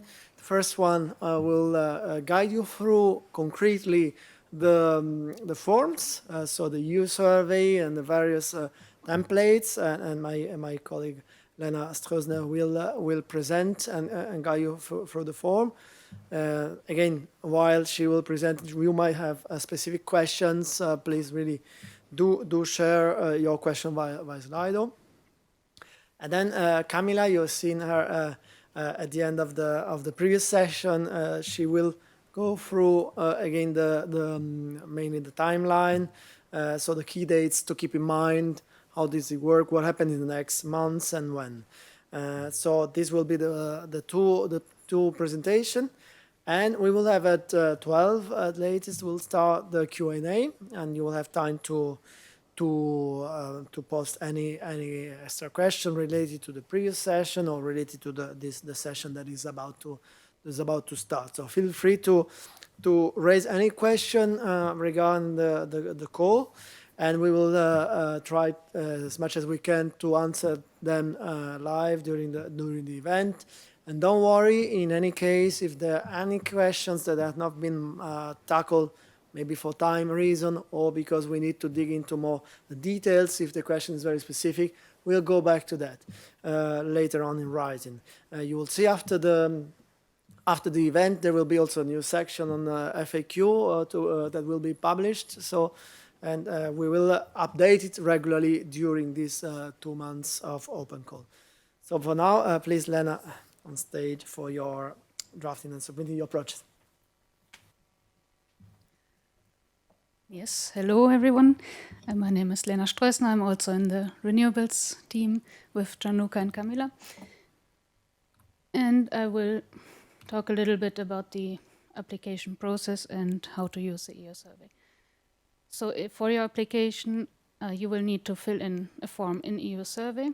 That's the main application form. Then you will need to attach several annexes. So the first one would be this written declaration of the member states or ministries of member states. For that one, we do not have a template, so you can choose a format and you just upload it. Then for the next one, the annex to the application form, that is the narrative part of the CBA. For that, you do have a template that we provide in the EU survey. And then there is a CBA Excel tool, which is the quantitative part for the CBA, which you can also download the template from the EU survey and then, of course, fill it in and upload it as an annex. And the last one would be an annex on the GPS coordinates or any GIS data for your project about the location of the project, which would, of course, only apply if it's a joint project, so with a physical project. Okay. Yeah, some recommendations for your application is, where possible, use specific project data, so not generic data, but as we said, in the case of the counterfactual, if it's not possible, you may use the data sources that are suggested in the methodology. The data must be verifiable, reliable, and robust, and all calculations must be sound and correct, and we must be able to understand the calculations. So please explain them to us, show them in the Excel or in the Word annex. Okay, so now to the EU survey. To use EU survey, you need to have an EU login account. If you do not have one yet, we provide in the slides a link to how to set up an EU login account. It's fairly simple. You just need to provide some basic data, and in a couple of minutes you are set with your EU login account. So let me switch to the EU survey. Okay, so when you open the survey, it should look more or less like this. You have here an introduction, and on the right side you can choose the languages, and then we provide you with some useful links, which is background documents on the regulations. So, for example, the Renewable Energy Directive, where again you can find the definitions of all the generation technologies that would be eligible, the CEF regulation, of course, then the delegated act to the CEF regulation, which sets out the selection process and criteria for the status call, the methodologies to apply, also very important. We really recommend to read it in detail and to study it very well, because this explains both how we assess your project and all the information that you need to provide in your application. So you will need to provide a lot of background information, and then the CBA part with the 7 indicators, which have been explained already in the first part of the session. So the main part of this document is the detailed explanation on how to do the CBA, with how to choose a counterfactual, and then how to calculate each of the indicators. Okay. So yes, methodology is very important. And then we have some more links to the DG Energy webpage, to the call webpage, and soon to come, the frequently asked questions. Then in the next section here, you can find the templates for the annexes. So again, there's the Excel CBA tool, then a Word annex for the narrative part, and a third annex with some instructions on how to provide us the geographic data. Okay. So if we have a look at the survey itself, you will see that nearly all questions are mandatory. So please do not forget to fill in the different fields. Okay, the first section is general information about the project, so you can choose a title for your project and then a short name or acronym, which could be the same as a project name, but if you have a longer project name, then please provide a shorter acronym here. If you have a project website already, you can indicate it here. Then in the next section, we have the information on the project promoter or promoters. So for each project promoter, you indicate the name, its legal status, then some general contact details, as well as contact details of the main contact person.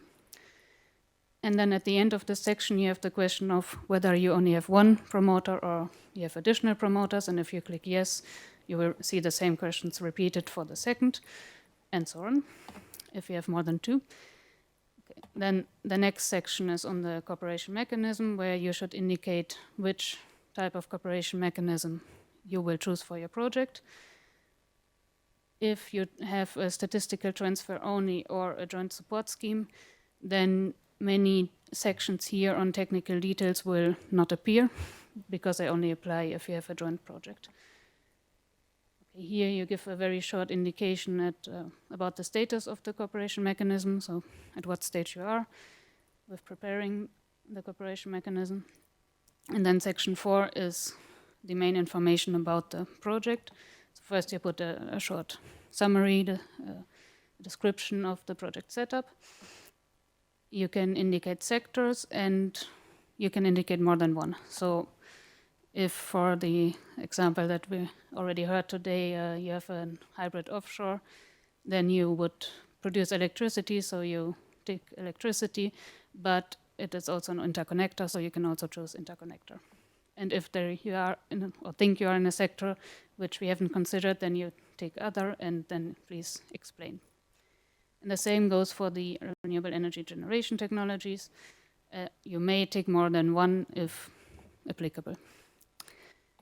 Then we ask you to give an estimate of the installed capacity of renewable generation that you plan to implement. And you can choose the unit, so kilowatt if it's electricity, or if it's anything gas or biomass, please use BCM per year as a unit. Installed capacity of storage, of course, only applies if you have a storage component. So this is not a mandatory question. The same installed capacity of interconnection.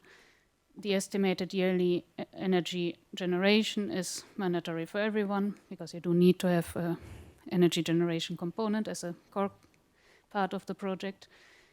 Estimated emission savings, if you know them, please indicate them here. And then if you have a good estimate, please provide here the estimate of the total project costs. And then we already come to the end of the survey. In this section, you can indicate if there's any sensitive information that you do not want us to publish. So then here, please indicate which sections would be confidential. And then you have here the upload spaces for the annexes. So again, the mandatory annexes are the Excel tool for the CBA, the narrative part of the CBA, the written declaration of member states, and then if you have any other supporting annexes, you say yes here. And if you had ticked, I can go back to this, cooperation, if you have a joint project, then you would have as another annex the GIS data as well as a mandatory annex. Okay.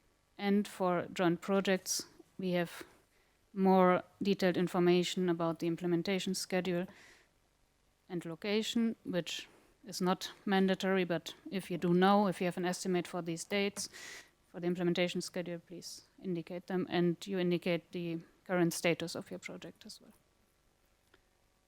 Okay. Then in the end, of course, you have to tick these boxes, confirming your consent that we can use your data, etc. And you have to fill in this CAPTCHA to make sure that you're not a robot. You can submit and then resubmit. So don't hesitate once you've filled it in to submit. You will be able to reopen and modify later on, but please don't leave the submission to the very last day and moment. So now let's have a look maybe at the annexes. First, the Word annex. This, well, please do read these instructions, they're important.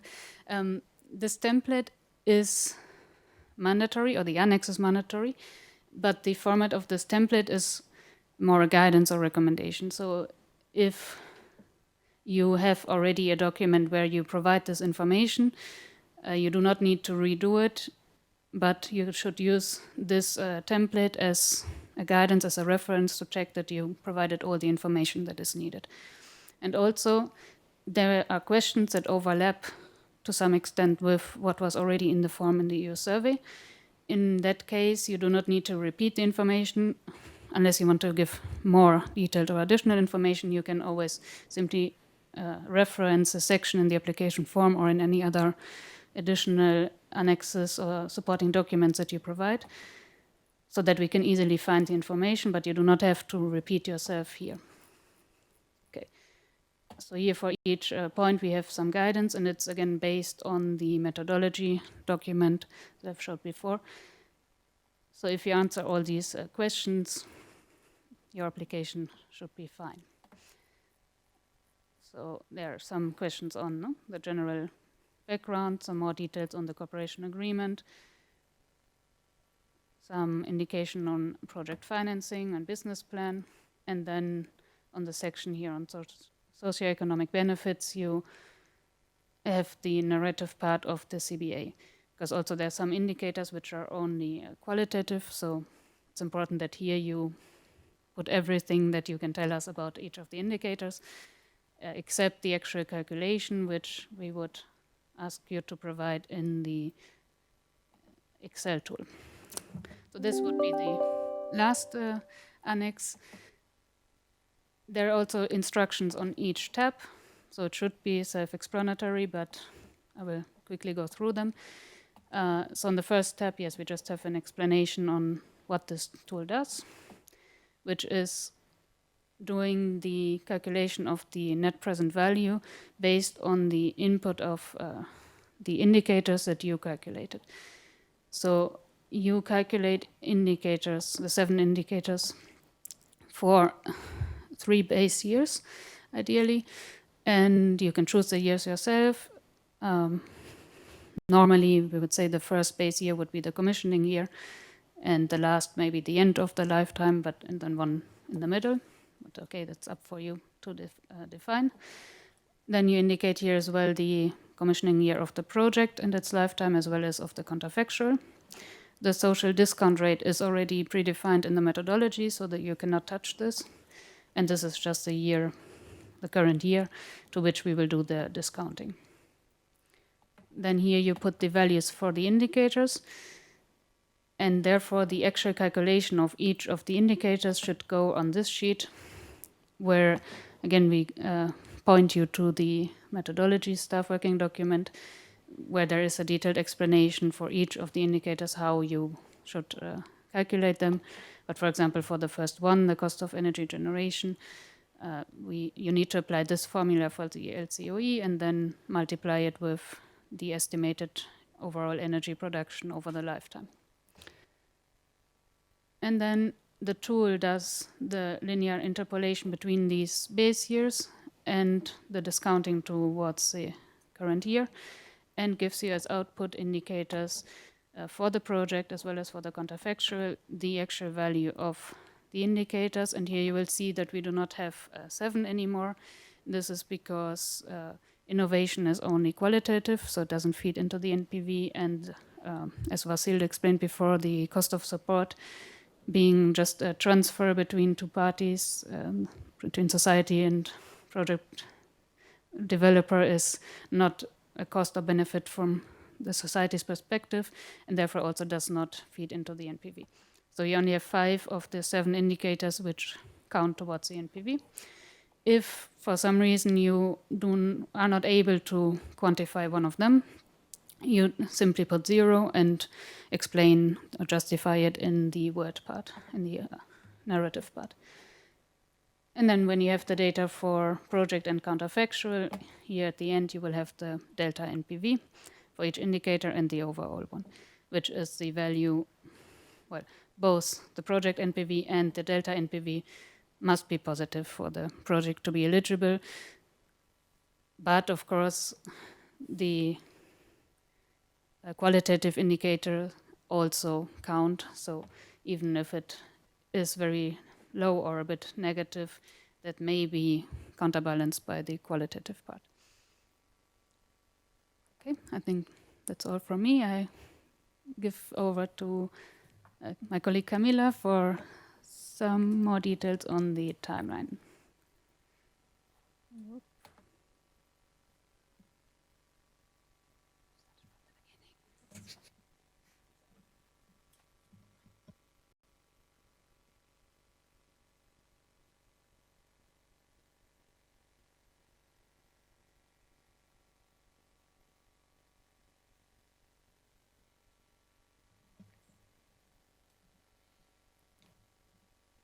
Hello everyone. If you made it to this point, we are very glad.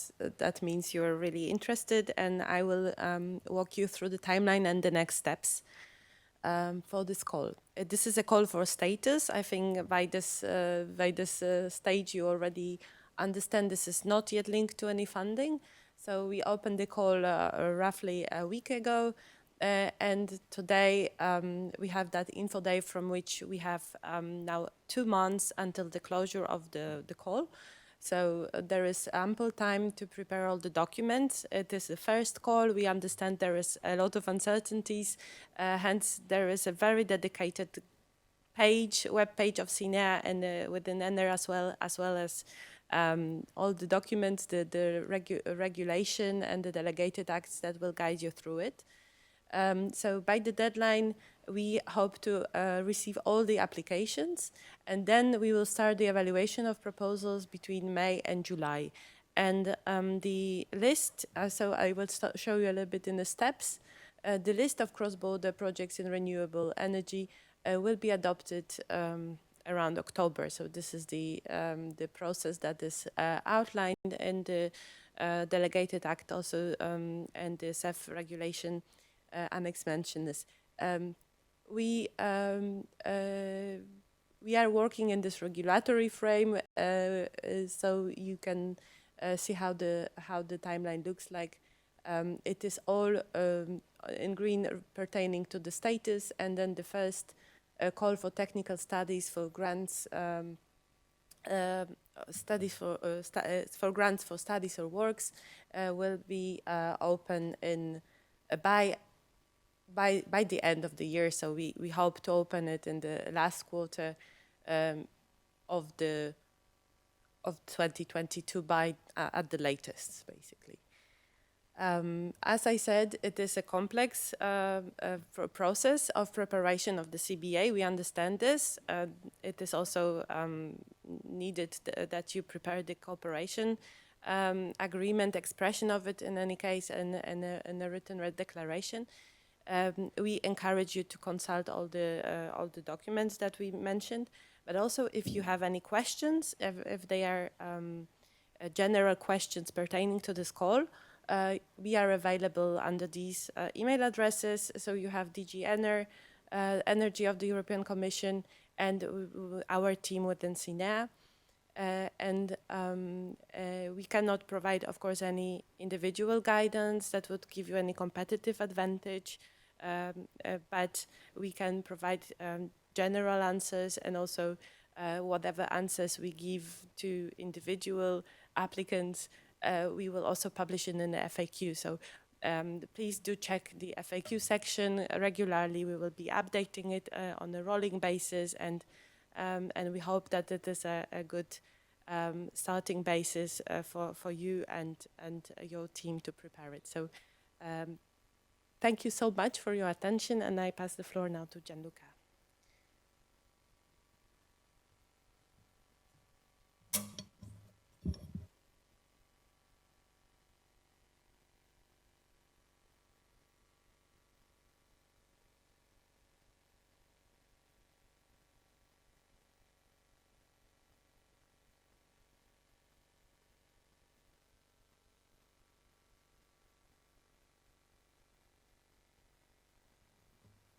Thank you, Lena and Camila, for the presentation. I hope all was clear, but now we do have plenty of time for questions. So, I mean, it's normal that you're discovering more or less the templates by now, so it will take a bit of time to digest. But if you have any questions on the templates or even on the previous session, please share. For the moment, we have only one question on the total project cost. Means all costs like grids, storage, etc., or only what will be delivered with possible CEF RS future funds.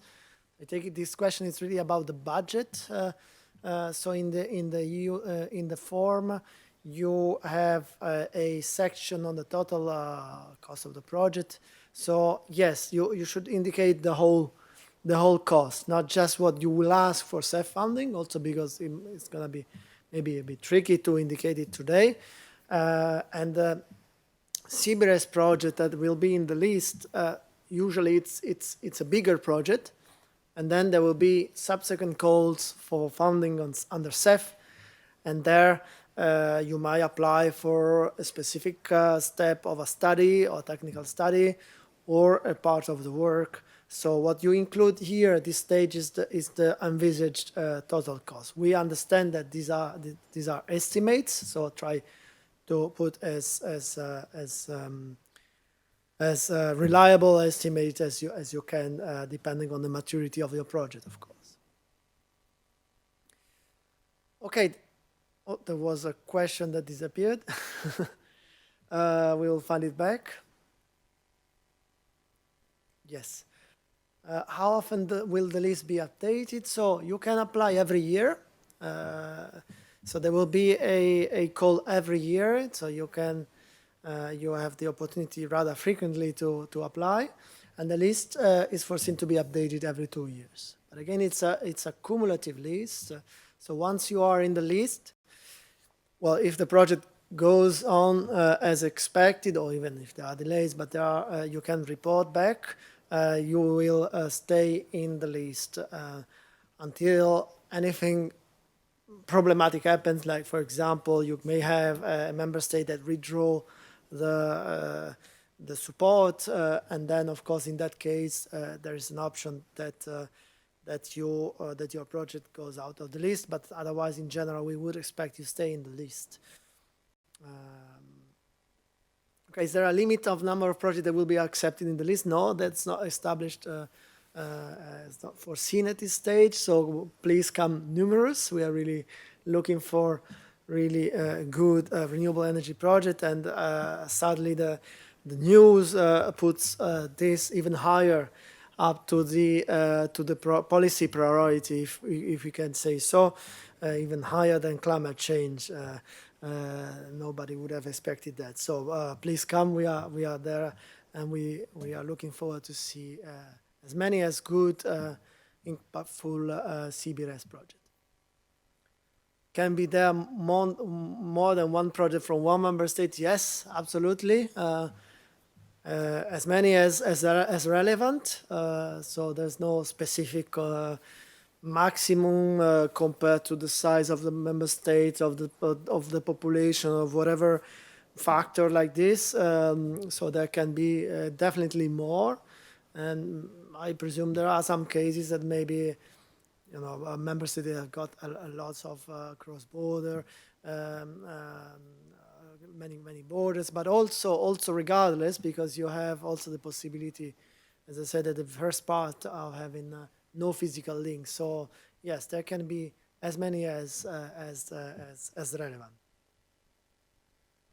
So the budget, the high 875 million euro budget mentioned at the beginning refers to the CEF call at the end of 2022. No, we will be really rich. No, it's the total budget earmarked for the CBRS project, for the CBRS windows, better, of the CEF. So that's about 15% of the CEF Energy program, and that's subject to the market uptake. That means that if there is appetite for the program, we will use all the budget for relevant project. If there is no appetite, then part of this budget could be used for elsewhere for example, in PCI or other streams. So please come with many projects and many relevant projects, and we will then be able to use the whole budget.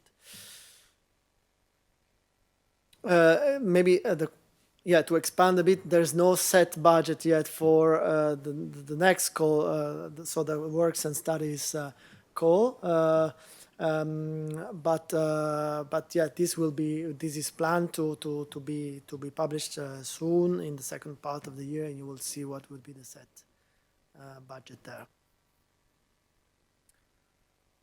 How long times does the project have an opportunity to apply for funding once the project is in the list? Again, there's no restriction. You might come directly for example, works if your project is very mature.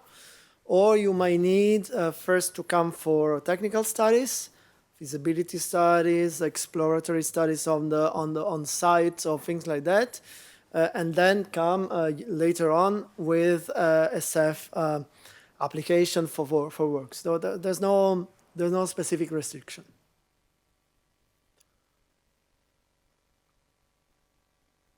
Okay, the one on hydrogen, I think we have to come back to that more into details. It's a specific, more regulatory part.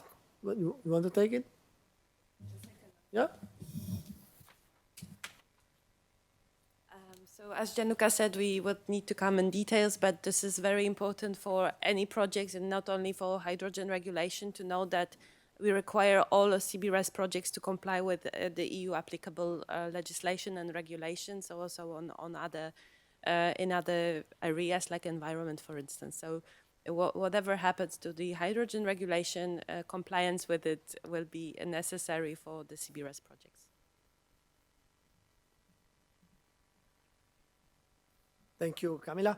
Other questions on national contact points? For the moment, there is no list specifically on a national contact point. We can all encourage you to get in touch with the relevant ministry. We are working on it. I hope there will be very soon. And as soon as we do have the list, we will widely communicate to you and to possible applicants via the website for sure, and possibly social media, etc.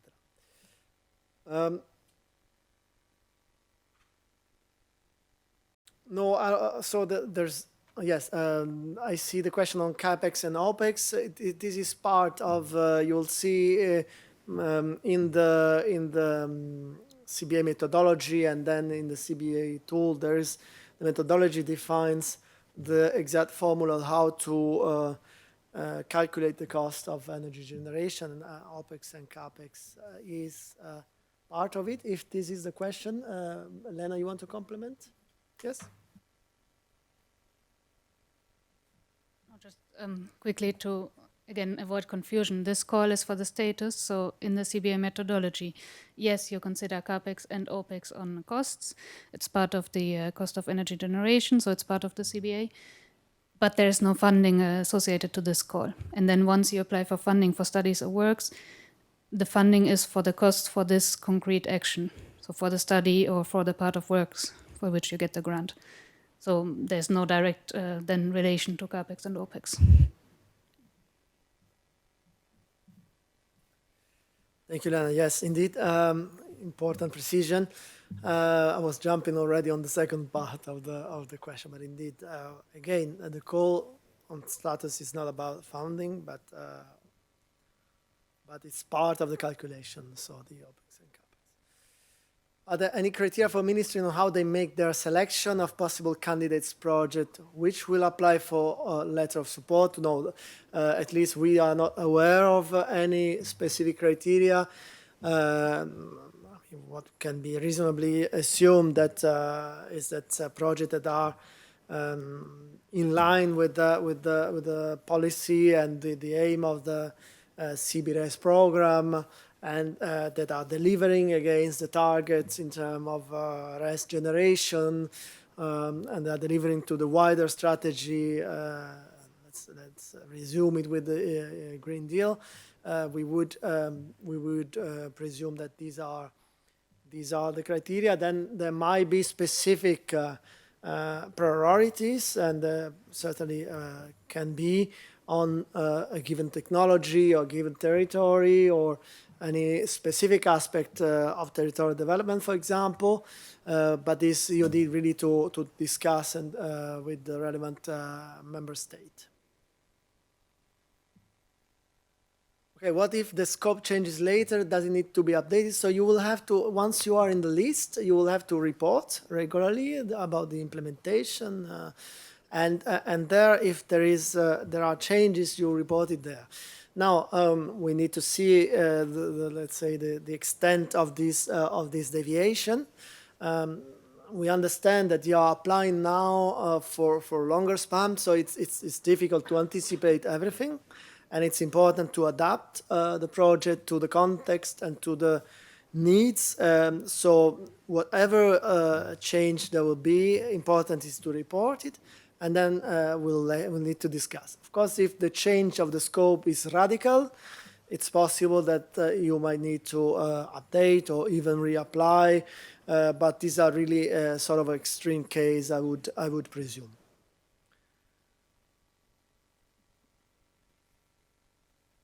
Okay, does an investment split among two member states in a CB cross-border project have to be identified in Annex 2 in the project financing section?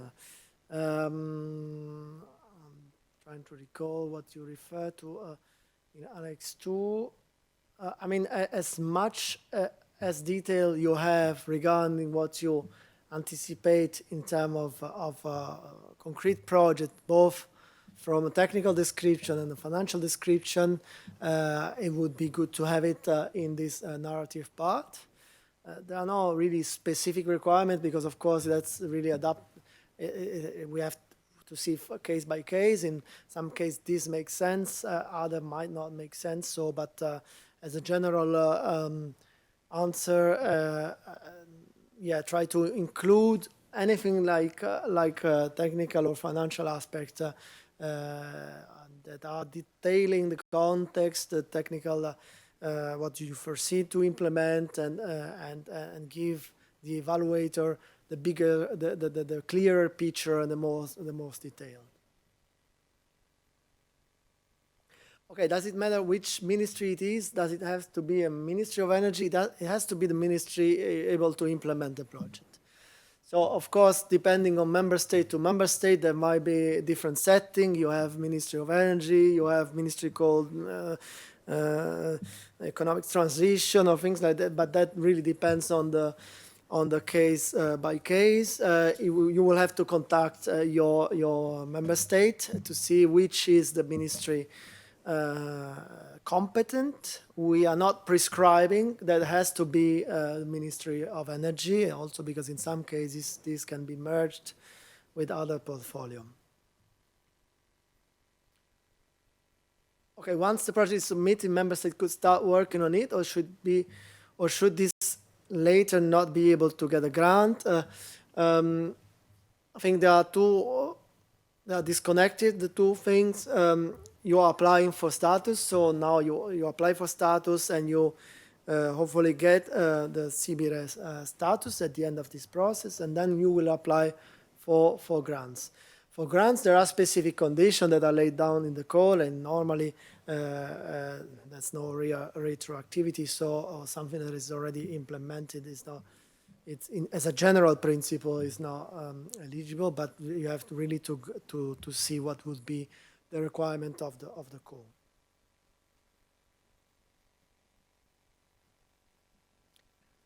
Yeah, and of course, the CEF part, it's getting the status is a precondition to apply for CEF part, but obviously you are not, let's say, it doesn't resolve only to the CEF aspect, the fact of having the status. So you can or not apply for CEF status. But it comes in any case in the second stage. So that's linked to the previous question on from the grant call opening. How long could it take till the grant agreement? So provided that we are not talking about grant call. Okay, no, I thought we lost everything. We have it back. So we are talking about call for status. Then Camila went through the timeline, so hopefully by October, November, we will have the list, and we can expect subsequently the opening of the call. We don't have yet today the full timeline of the call. You can refer to the average time of grants for CEF funding, but it's difficult to provide you now with a clear answer on that. We will come to that maybe in some months' time. Yeah, so possibly before or right after summer we can have really the details. Before opening the call, we can still have already at least a rough timeline.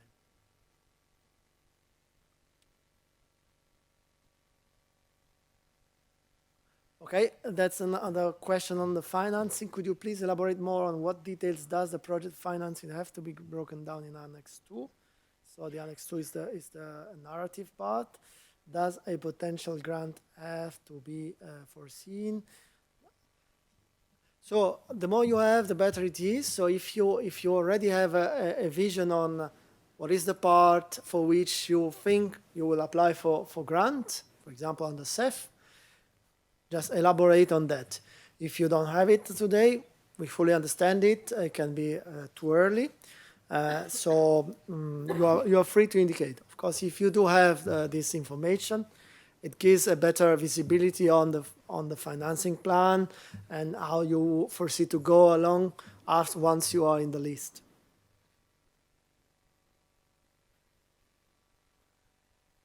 Can two different beneficiaries apply for financial support once the status is in place?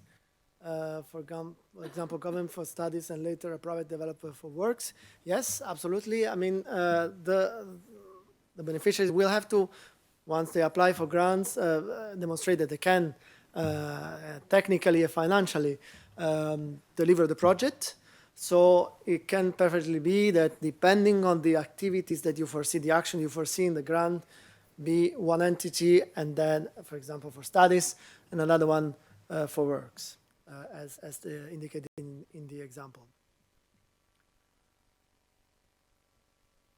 Okay, in case of radical changes of the project scope, does a reapplication mean that a new application for the call for status in the next year will be necessary?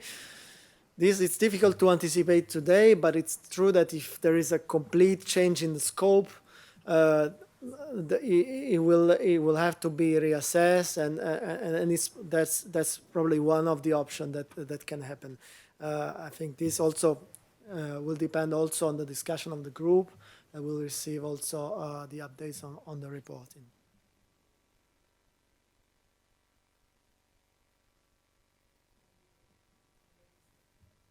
Yeah. Yeah. Obviously, any variation, even non-radical, will be important to report it, because when you apply for CEF funding,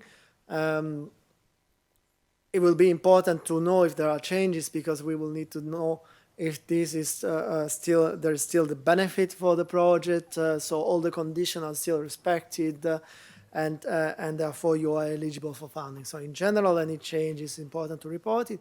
If it is a radical change, this will need to be seen how radical this is, and then it is possible that. But yeah, in principle, unlikely to have, or maybe minimal cases.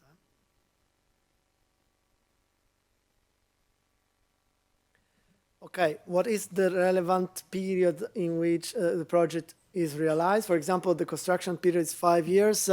This will there might be conditions in calls, in subsequent calls for studies and grants. It's difficult to generalize because it depends on the scale of the project. But in general, we would expect project to be ready to do or to go. So if you apply for works, for example, we should see a certain degree of maturity there, ready to start the implementation. Again, on this, for sure, there will be plenty of details in the specific call that will open in the coming months this year and then in next years.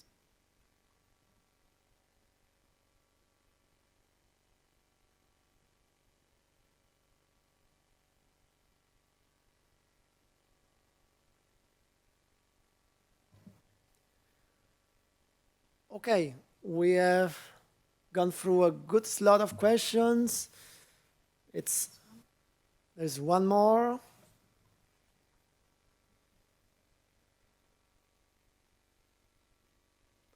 No. So regarding the timeline, call for status approximately every 2 years. Call for grants every year, correct? No, not correct. Almost the other way around. I mean, for call for status is every year. This is set in the regulation, so you will be able to apply also next year for status. And for grants, there is a work program, but also every year, basically, you will have either a different type of calls. So, no, the frequency, it's rather, I think, more about yearly frequency.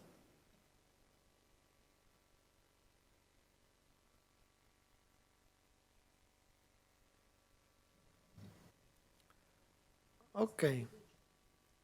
We are early in with the time table, but we've already gone through quite a lot of questions. Just give maybe a few seconds if you still have any burning question. Otherwise, we can always stop earlier.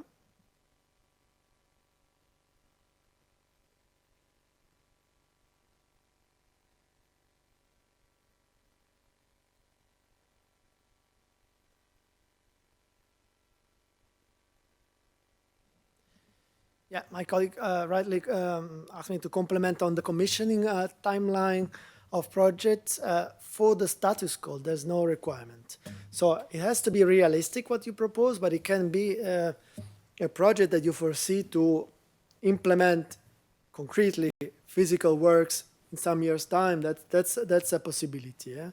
That's maybe even likely in some cases. So now it has to be realistic what you foresee. So it's important that you don't, for example, because of that, try to put earlier dates just to show that you are earlier ready. but then it doesn't sound realistic with all the elements of the project. So what is important is that what you submit is sound and robust and realistic, and then there can be projects that are more ready to go and really are ready for works in this year, maybe next year, and other projects that are already maybe selected in this list, but will be able to submit for works in some times later in the future. So there's no specific requirement on the status code on that.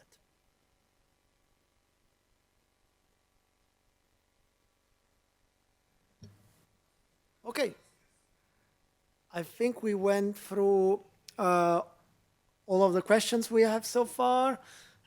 Quite many. You can still actually use it to submit questions. I think we can close earlier the program today, but we already gone through a lot of Q&A either in the previous session and also in this one.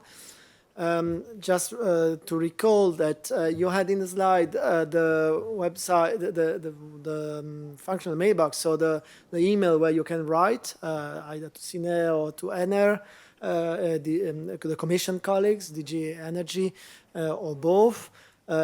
Really feel free to get in touch with us.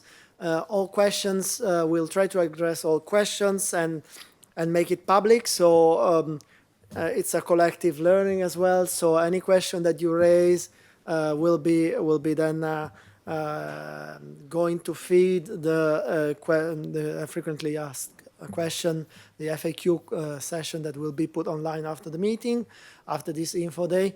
And we will do it as it goes during the evaluations. As Camila said, we will not be able to really give you very specific questions on your specific case. If we see that this provides a competitive advantage, but we can generalize and give it through also then FAQ. So stay in touch with us. You have all the deadlines in the slide today. You have it again in the call webpage. There you will have, you already have links to the relevant legislation, useful links to the EU survey that you can use already from on last Friday actually. And you have now about 2 months' time to develop your project and to submit your project for status. And we are really looking forward to see your high quality and numerous project to be submitted by the 10th of May. Don't miss the deadline. As Lena said before, you can always save and submit your application through EU survey. Also, when you are not fully ready, you can always come back, reopen, and update your application. So please use it, and then of course after the deadline you will not be able to update anymore your project. So good luck to everyone, and looking forward to see your application. Thank you very much for following.